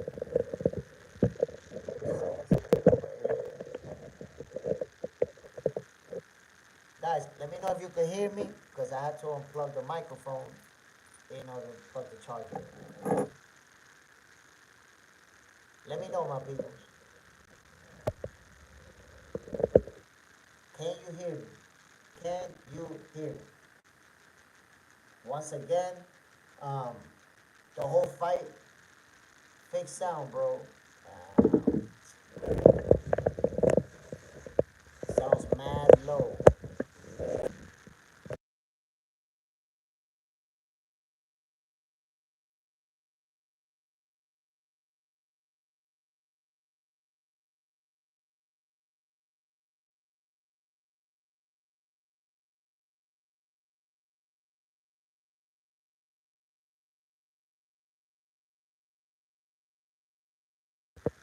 Okay, guys, let me know if you can hear me better like this. Can you hear me better like this? Okay, okay, here we go. So, again, when it comes to Edgar Berlanga, Hamza Shiraz, now low again. Damn, bro, I don't know what's going on. I don't know if it's the charger.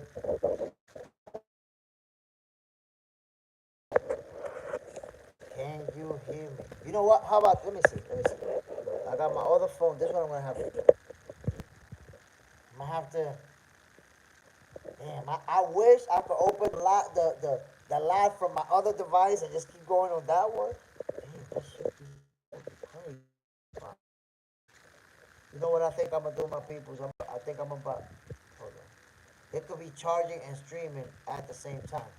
I mean, it can charge and stream at the same time, but if the volume is gonna be low, no good. Cause I'm not. If I'm, I can't.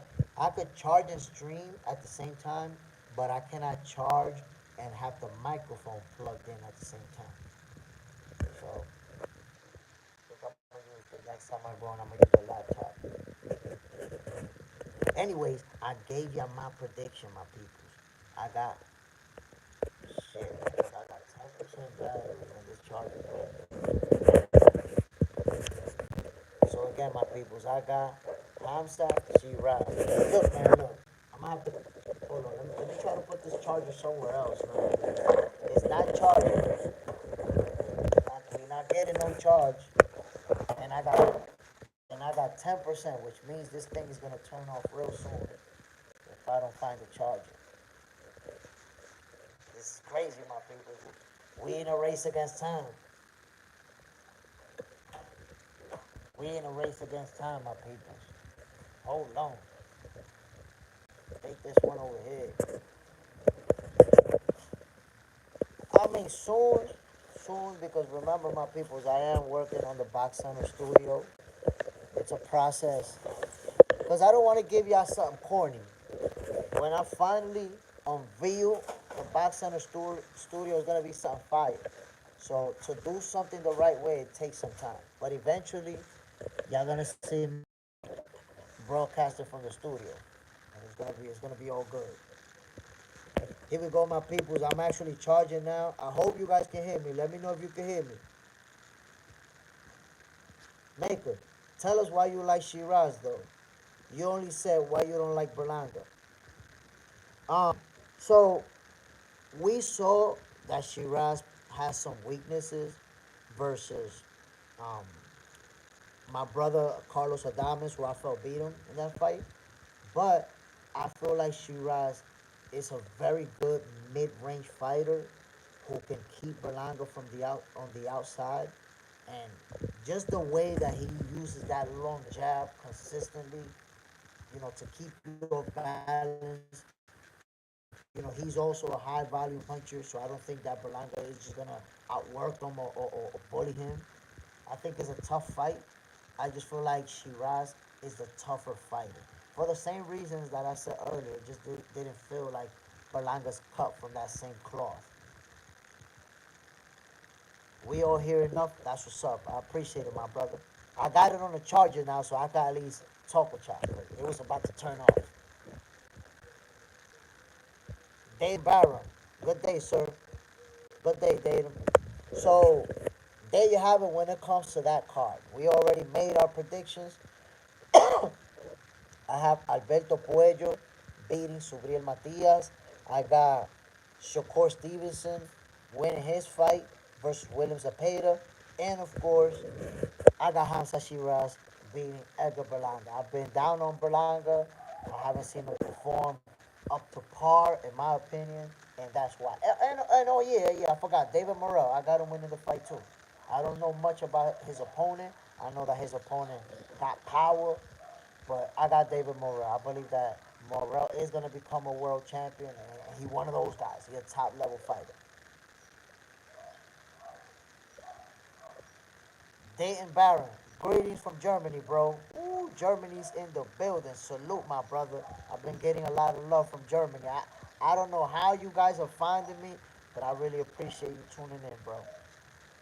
Late Show 42, Hamza struggled with Adames. You're right, he struggled with Adames. I felt like Adames won that fight. But who Edgar Berlanga fought in Adames caliber? Edgar Berlanga ain't never fight no Carlos Adames. If you think about it, if you take Canelo's fight out of Berlanga's resume, he's never fought anybody on the level of Hamza Shiraz. Shiraz is gonna be his toughest opponent, bro. Maker Shiraz dirty. He went to Times Square asking if anyone knew Berlanga, and none of them say yes. Damn, that's fucked up. That's fucked up right there. Is that Berlanga? He's also overselling himself. I think it's almost like in his head he's a lot bigger star than what he actually is. He's a star in boxing, but he's not that big of a star, to be honest. What is the topic, bro? We talking about next week's card, my guy. Next week's card is gonna be on fire. Alberto, we made predictions. Alberto Puello, Subriel Matias. You know, people are saying, "Oh yeah, Subriel is gonna cook him. Subriel gonna stop him." And I'm reminding y'all, Alberto Puello is the first and only guy to beat Gary Antoine Russell. That should tell you a lot about him. If you don't know Alberto Puello, and I'm telling you, he's the only dude to beat Gary Antoine Russell, right there, you should at least say, "Oh, damn, let me take a look at him." NYC at its Times Square is a touristy area. Not many real New Yorkers spend time there. Just saying, to be fair. If you know, you know. Yeah, that's real. That's real. And any New Yorker that's in that area, passing by, walking around and shit, doesn't necessarily have to be a fan of boxing. Come on, man. If you want to know if how known Edgar Berlanga is, then you gotta go to Uptown Manhattan, you gotta go to the Bronx, you gotta go to Brooklyn, you gotta go to certain places. But goddamn, Times Square, shit. Probably ask a couple of tourists that don't even watch boxing. Ivan Curry, can't wait till the fight comes a reality. Is Gary on that card? I don't know. I don't know. Honestly, I don't know what's next for Gary Antoine Russell. No, he's not on that card. He's not on that card. Ivan Curry, I still say Bud is gonna get his head knocked off. Bud ain't Tommy Hearns. You're gonna find out. You're gonna be disappointed, bro. That's all I can tell you. I hope that September 14th you show up for the live and explain what happened with Crawford getting his head knocked off. Because when you say that, it's almost like I'm pretty sure you thought Bivol was gonna get his head knocked off too, and you saw Bivol didn't exactly do head knocking. Anton, 1993. Usyk is the best. Usyk is a great fighter. Great fighter. Maker, yeah, man, I know about Times Square. I'm just saying, that's even more dirty because Shiraz knew what he was doing. Of course he knew what he was doing. He did that shit on purpose. He did that shit on purpose. That's like you going to a country somewhere and going to a resort and from the resort post a picture like, "What's up, we in the hood." Imagine you going to a resort in Brazil and you like, "Yeah, we out here in Brazil. What's up with the hood at? What up?" And you in a resort drinking banana daiquiris. So Shiraz knew what he was doing. He trolling. NYC Alex, Inoue or Usyk, who is the best pound for pound? Terrence Crawford. Go get the money. Let's get this boxing breakfast lit. You know it, my brother. This boxing for breakfast, where you get your healthy dosage of sweet science early in the morning. And I already told y'all, man, Terrence Crawford's gonna put the beats on Canelo. There's no need to even get into all that. Go Go get the money. Like button. Yeah, my peoples, hit that like button. You see the same way that Tank Davis been ducking Shakur? That's the same way some of you ducking that like button. Tank need to stop ducking Shakur. Y'all need to stop ducking the like button. It's the same deal. Same thing. NYC Alex. Crawford not pound for pound. Not at all. I mean, let's see. Let's weigh opinions. Your opinion is that he's not, and my opinion is that he is. What are your credentials in boxing, and what are my credentials in boxing? So whose opinion hold more weight? Let that marinate in your spirit. We both know the answer to those questions. We don't have to answer it. Ivan Curry asked Charlo about Canelo. No, Ivan Curry asked Bivol about Canelo. That's what you need to ask. El fantasma de Geraldo Ledén. Se jodían los dientes cuando este lo coja. Yo, he's gonna listen. That's why September 13th cannot come soon enough, my people, because everybody's making their prediction. Everybody seems sure, and it seems to me like everybody who's predicting that Canelo's gonna blow Crawford out is the same people who was predicting that Errol Spence was gonna blow Crawford out. It's almost like the Errol Spence fan base all shifted to Canelo. That's it. Oh, you beat up my guy Errol. Now we rocking with Canelo and making the same argument. Like you spent months, 3, 4 months, arguing about how Spence was too big for Crawford. Didn't you learn about that already? Y'all spent months arguing about how, ooh, little Gamboa hurt Crawford. If little Gamboa hurt Crawford, imagine what Errol Spence gonna do. Imagine. And what happened with Errol? And now y'all doing the same thing. Look at Madrimov. Little Madrimov for 54. Crawford couldn't do anything. What he's gonna do to Canelo? Didn't you learn from the last time you tried to make that argument? Y'all should have learned, bro. How did you not learn from it? At this point, when you said to yourself, yo, Crawford, look what happened to Madrimov, you should have had a flashback. You should have started having flashbacks right away. Like, damn, when you were going to fight Errol, I say he could have handled it because of Gamboa. And he beat the shit out of Errol. I'm not even going to say that. The same thing y'all was doing when Crawford was going to fight Errol, now y'all want to do it when he's fighting Canelo. Should have learned. You should have learned. But you're going to. You're going to be taught. Ivan Curry, it's funny how people run with one fight against Spence. Now Bud becomes Jesus Christ. No, nobody's running with one fight against Spence. You're clinging on to that fight because that's the one that broke your heart. That's the one that really hurt you. That's the one that triggers you. That's the one that really made you hate Terence Crawford as much as you hate him right now. Because you bet against him and he beat the shit out of the guy that you said was going to beat him. You should have learned, bro. How did you go with Errol and watch him take the worst beating we've seen of an undefeated champion in decades? When is the last time that an undefeated champion took that type of beating? You watch a historical beating against the guy you thought was going to win, and you feel goofy as hell. Crawford made you feel goofy, and that's why you hate him. And that's why you're always looking for a negative angle and a negative opinion. We know, bro. We know. NYC Alex. Now, bro, I never picked Spence over Crawford because that accident he suffered versus the Ferrari. That accident that he suffered was years prior, and it doesn't mean anything. It didn't carry over to the fight. The better fighter won. And everybody who predicted that he would win, you predicted that Spence would win, and look, now you got to make up lies about a Ferrari, and you got to make up lies about how you didn't think he was going to win. That was the excuse that you made up after. That's why you hate Crawford so much, my people. Ivan Curry, they all run to Spence. Ha ha ha. No, it's not that they all run to Spence. It's that's the beating that hurts you the most. I could go to his win against Porter, his win against Khan, his win against a bunch of different fighters. Crawford has 47 wins. But the Errol Spence pummeling, that's the one that hurt your heart. Because you spent months talking about how Errol Spence was going to stop him. And Errol Spence was so big. And he was going to break him down to the body.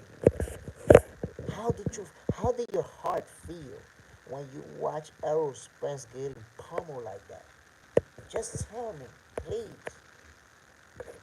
Ivan Curry, tell me, how did you feel, bro, when you predicted that Spence was going to do all this to Crawford, and then you had to watch him get pummeled like that? How did you feel? Because if it made you hate Crawford so much, how did your heart feel at that moment? Ivan Curry, same thing what happened to Tyson and Buster Douglas. Holyfield destroyed Buster in 3 rounds, but that's not what we're talking about. We're talking about how you felt when you watch your guy get pummeled after you said he was going to knock out the little bud. How did you feel? Did it hurt your heart? Were you one of the people that cried? Did you have one of them Errol Spence shirts that he was gonna knock Crawford out? Which I did with them shirts, by the way, man. I never saw nobody wear them. Y'all really bought them Errol Spence shirts for the fight and never wore them. That's crazy. Took them off by the 3rd round when y'all was watching that beating. Come on now. NYC Island, but it's a dog at 147. I'm not reading the rest of that nonsense. NYC Island. You started with the spitting nonsense stuff that I'm gonna have to ignore. El Fantasma de Geraldo Ledén. I was young, but when Haggard lost to Leonard, it hurt me. Well, when Haggard lost to Leonard, that was like I was too little to say that I felt anything. But when I look at people talking about it, that was a big, big fight. Sugar Ray was moving up in weight. People thought he couldn't do it. Hagler, we know the dog that he always was in his whole career. So that was one of those type of fights. This fight measures up to that caliber, where you have two Hall of Famers, pound for pounder, world champions. Like you have everything that it takes for this to be a historic fight. All of it is there together. Ivan Curry, one fight don't make you king. King, nobody said one fight make you. Terrence Crawford, what makes you is the accomplishments. And Terrence Crawford is one of the most accomplished fighters of this era. King, respectfully, my king, you're right. One fight don't make you. Now, being undisputed in 2 divisions makes a legacy. Being champion in 4 divisions makes a legacy. Being an undefeated reigning champion at 154 makes a legacy. So Terrence Crawford has a resume for a historic legacy. Not just to be pound for pound, not just to be reigning champion, but to be an all-time great. So as much as you can, Crawford haters can try to nitpick at his opponents and try to look for the hate angle. Terrence Crawford, for the over 10 years of his career, has fought nothing but world champions, former world champions, and highly ranked fighters. Terrence Crawford has over 10 years straight. He ain't fight nobody with no losing record. He ain't fight nobody with a bunch of losses that's out there just getting pummeled. He's fighting guys that are either champions, former champions, or highly ranked in every sanctioning body. You cannot name a single Crawford opponent that doesn't meet that criteria. So while people who don't know shit about boxing can sit there and try to discredit professional fighters, you could discredit them because you never fought a day in your life. You don't know shit about fighting. So to you, it looks easy. It's what you see on TV. But the people who know and understand boxing, such as myself, can tell you the best fighters, all you have to do is look at the resume, not what you hate, not with who you like and who you don't like. Look at where those people is ranked when they fight. Boxing fans oftentimes ignore the ranking. You don't care about the ranking. I bet you a lot of the people that's here hating on Crawford, they don't know where Mean Machine was ranked when he fought Crawford. They don't know where Avanesian was ranked when he fought Crawford. They just know he fought him. They don't understand that. They don't understand the ranking system and what it takes for a fighter to get there, to get to the point where they could get a title shot. You don't understand that. So if you don't know shit about boxing, it's easy for you to stand there and say, yo, Crawford ain't fight nobody. Crawford ain't beat nobody. Meanwhile, those who know shit about boxing know that Crawford actually beat an Olympic gold medalist, an Olympic silver medalist, a bunch of champions, a bunch of highly ranked opponents. His resume is beautiful. But when you don't know shit about boxing, that you think it's only about beating superstars, and if they're not a superstar, you're a nobody, that's because you don't know shit about boxing. You make a horrible assessment and you don't realize that it is a horrible assessment. Armor G, Canelo breaks his ribs, cuz. We're gonna find out. We're gonna find out. Why did I say that cuz with like a LA accent? I was like, yo, Canelo breaks his ribs, cuz. Like why I had to do all that? Go get the money. Exactly. They just watch YouTube and follow what people say. That's what I'm saying, my G. For whatever reason, like, and boxing is the only sport where we see this. We don't see this with other sports. Well, maybe with MMA too. Let me rephrase that. With combat sports. With combat sports is the only place where we see this. When people watch, and if they watch enough, they ought to name themselves experts. That's it. I'm an expert. I'm gonna I'm gonna debate and argue with somebody who is in boxing, and I'm gonna tell him how it goes. You only see that shit in boxing. You don't see people in basketball trying to argue with basketball coaches about. You don't see people in football. In boxing fans be thinking they know more than the fighters about boxing. That's crazy. Come on now. Ivan Curry. Why Bud didn't fight Haney? That question doesn't deserve an answer. You don't make no sense. Why Tank didn't fight Shakur? Go get the money because Bud will kill that boy. Like that don't even make no sense. He said why Bud didn't fight Haney. Look, that's so you can see that when you want to hate on somebody, you start asking dumb questions and making dumb logic. Terrence Crawford and Devin Haney have never been in the same division. Terrence Crawford was at welterweight, announced to move to 154, and Devin Haney still his last fight is in the 140s. Terrence Crawford, who fought at 154, who's a reigning champion at 154, will now be moving to 168 to fight Canelo. His career has never coincided in a weight class with Devin Haney. So you know what a goofball you sound like when you ask why Crawford didn't fight Haney? You sound like a goofball, bro. Come on now. Armor G, Canelo hands is a term for a reason. Armor G, if that's a term for a reason, I the reason that term is because it doesn't exist. Because I never heard that. That's a term amongst you and I don't know who else. I never heard that term. I never heard Canelo hands. So that's not a term. I don't know if you want to make it a term right now. That's not a term. Go get the money. Ivan Curry, bye, bro. You finna get kicked. I mean, he look like he trying to look for you. I don't want to get him out of here. You know, I don't want to get him out of here. I already know that he don't know shit about boxing, but you could be a boxing fan and enjoy the show. This is gonna be the hottest boxing channel on YouTube. Don't get yourself kicked out. You're gonna regret it, bro. Stop. Stop trying to be cool. You already established that you don't know shit about boxing. NYC, bro.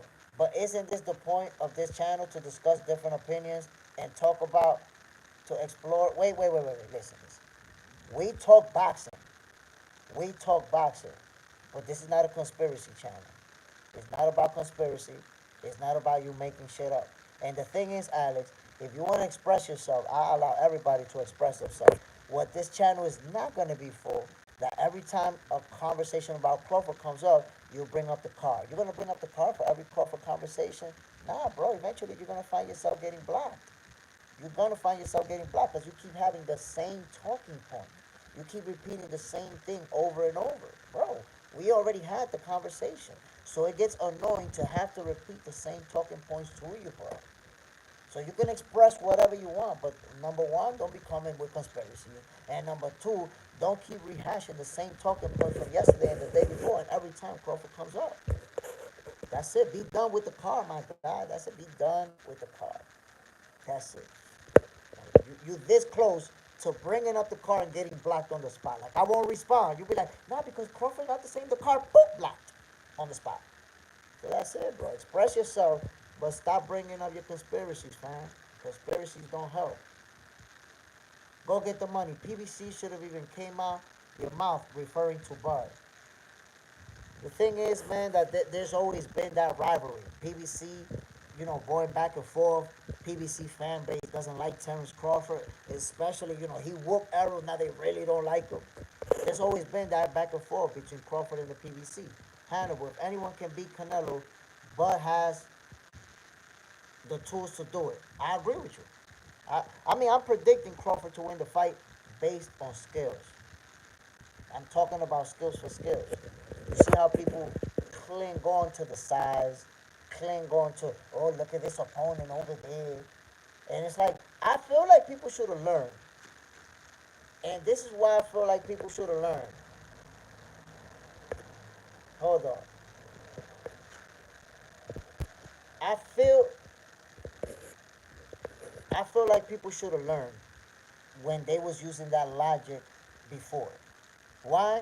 Because I remind y'all that the logic before was, oh wait, if Crawford got hurt by Little Gamboa at 135, imagine what Errol Spence gonna do to him. Y'all remember that? I know y'all gotta remember that.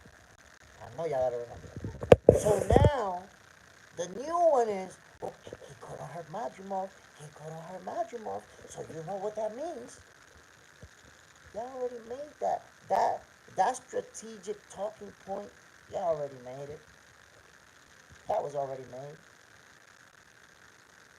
So all I'm saying, if that was already made, that talking point, did you not learn that that doesn't work for you to say, oh, look what happened in this other fight, so that's what means what's going to happen now? Did y'all not learn that?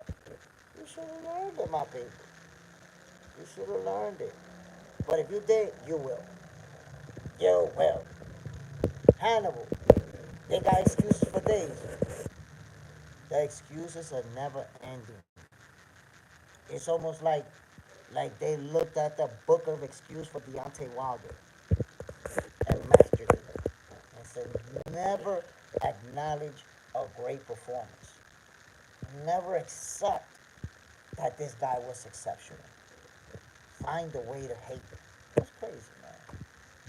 That's crazy. That is crazy. And then look at NYC Alex. Look at NYC Alex.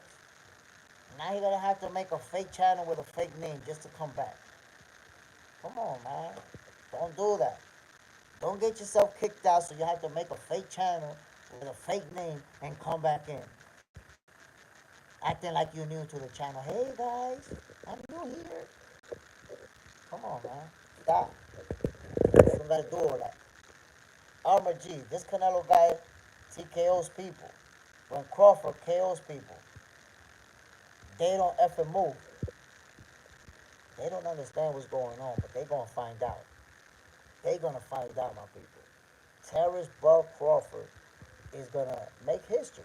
And you know what? Look, here's the deal, and what I want people to consider. Hannibal, they're already prepping the snack excuse. Oh man, the snack excuse is already in full force. Now, yesterday, matter of fact, NYC Alex is one of those that had the snack excuse already on point. They already prepping that. So at no point, there's a lot of people that at no point will give Crawford credit ever, no matter what. That's crazy. That is crazy. Armor G, we're gonna find out, brother. We are. But I tell you what, here's my overall take of this. I want you to consider. We're about to watch, my people, a historic showdown. It's two fighters who've both been been number one on the pound for pound list. Both been undisputed in two divisions. The face of boxing. Both are considered amongst the best in the world. And they're gonna face each other. Not only that, they right around the same age. So yes, Crawford is 37, but Canelo's 35. So it's not gonna be like you're fighting, a much younger guy versus an older guy, and people are gonna use that as an excuse. Age-wise, those 2 years are not gonna make a difference.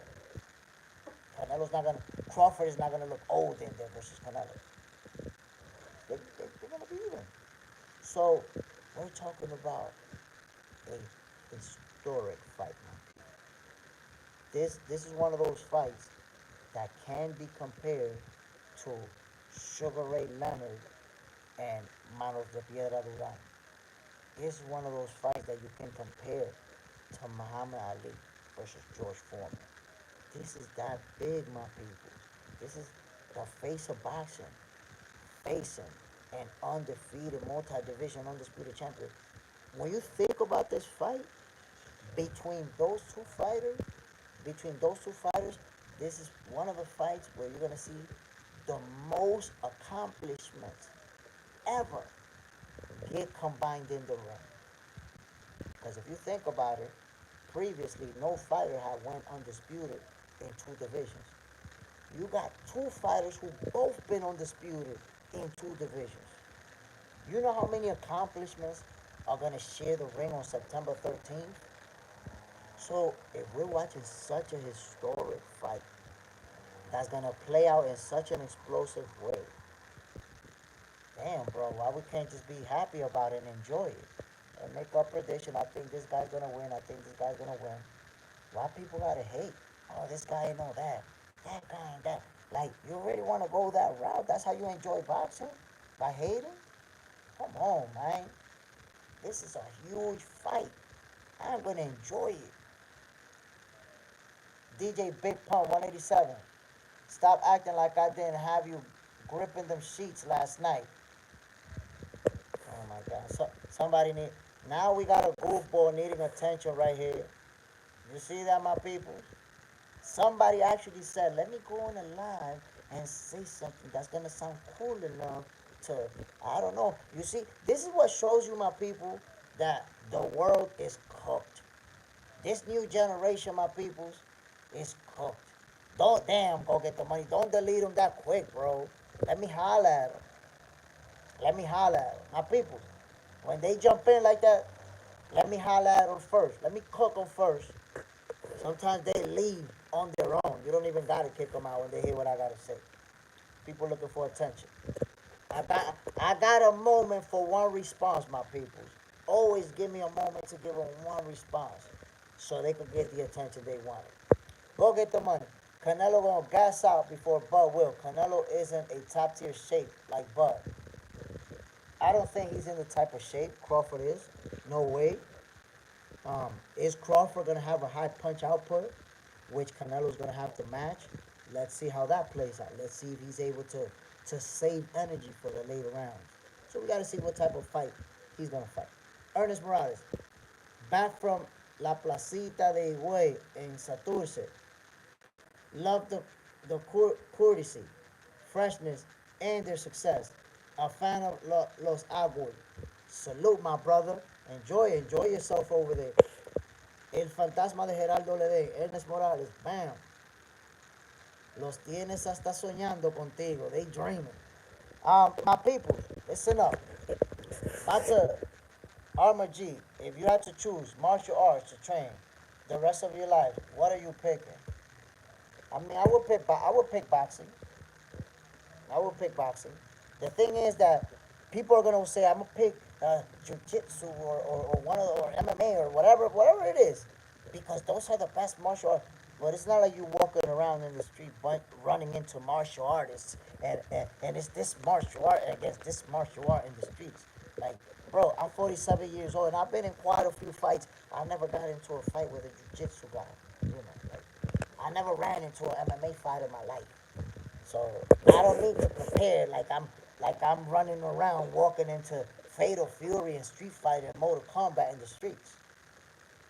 Throwing punches is good enough for me. Jackal, I'm back. Let's talk about Jahai Tucker and Canelo will defeat Bud.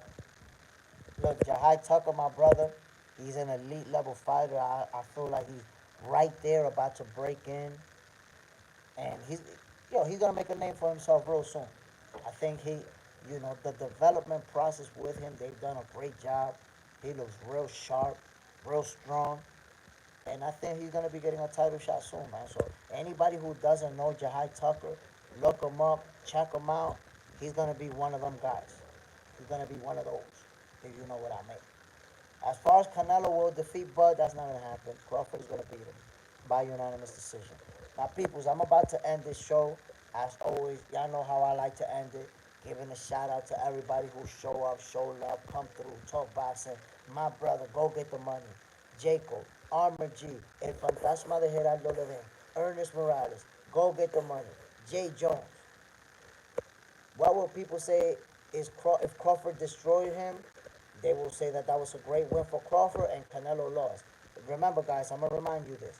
If whichever fighter loses, that's not going to take away from their legacy. They're both still going to be first ballot Hall of Famers. We got to stop that. Well, whoever loses, he's done. If Crawford loses, he's cooked. If Canelo loses, look, there go his legacy. No, fighters win and lose. That's what happens in boxing. They're both Hall of Famers and great fighters, regardless of who wins and who loses. Hannibal, salute, my brother. Who else came through show love to Jay Smith? Go get the money. Uh, Let me see. Who else? I'm not gonna give that goofball shout out. I'm not giving that goofball shout out either. There you have it, my peoples. I'm out of here. One love to everybody. Y'all already know this is Boxing for Breakfast, where you get your healthy dosage of sweet science early in the morning, my peoples. I'ma see y'all tomorrow. You know tomorrow's episode is gonna be lit. These fights coming next week. We gotta talk about them. We gotta keep making our predictions and see who's gonna be right, who's gonna be wrong. Let's get it, my peoples. I'ma see y'all tomorrow. I'm Jay Smith.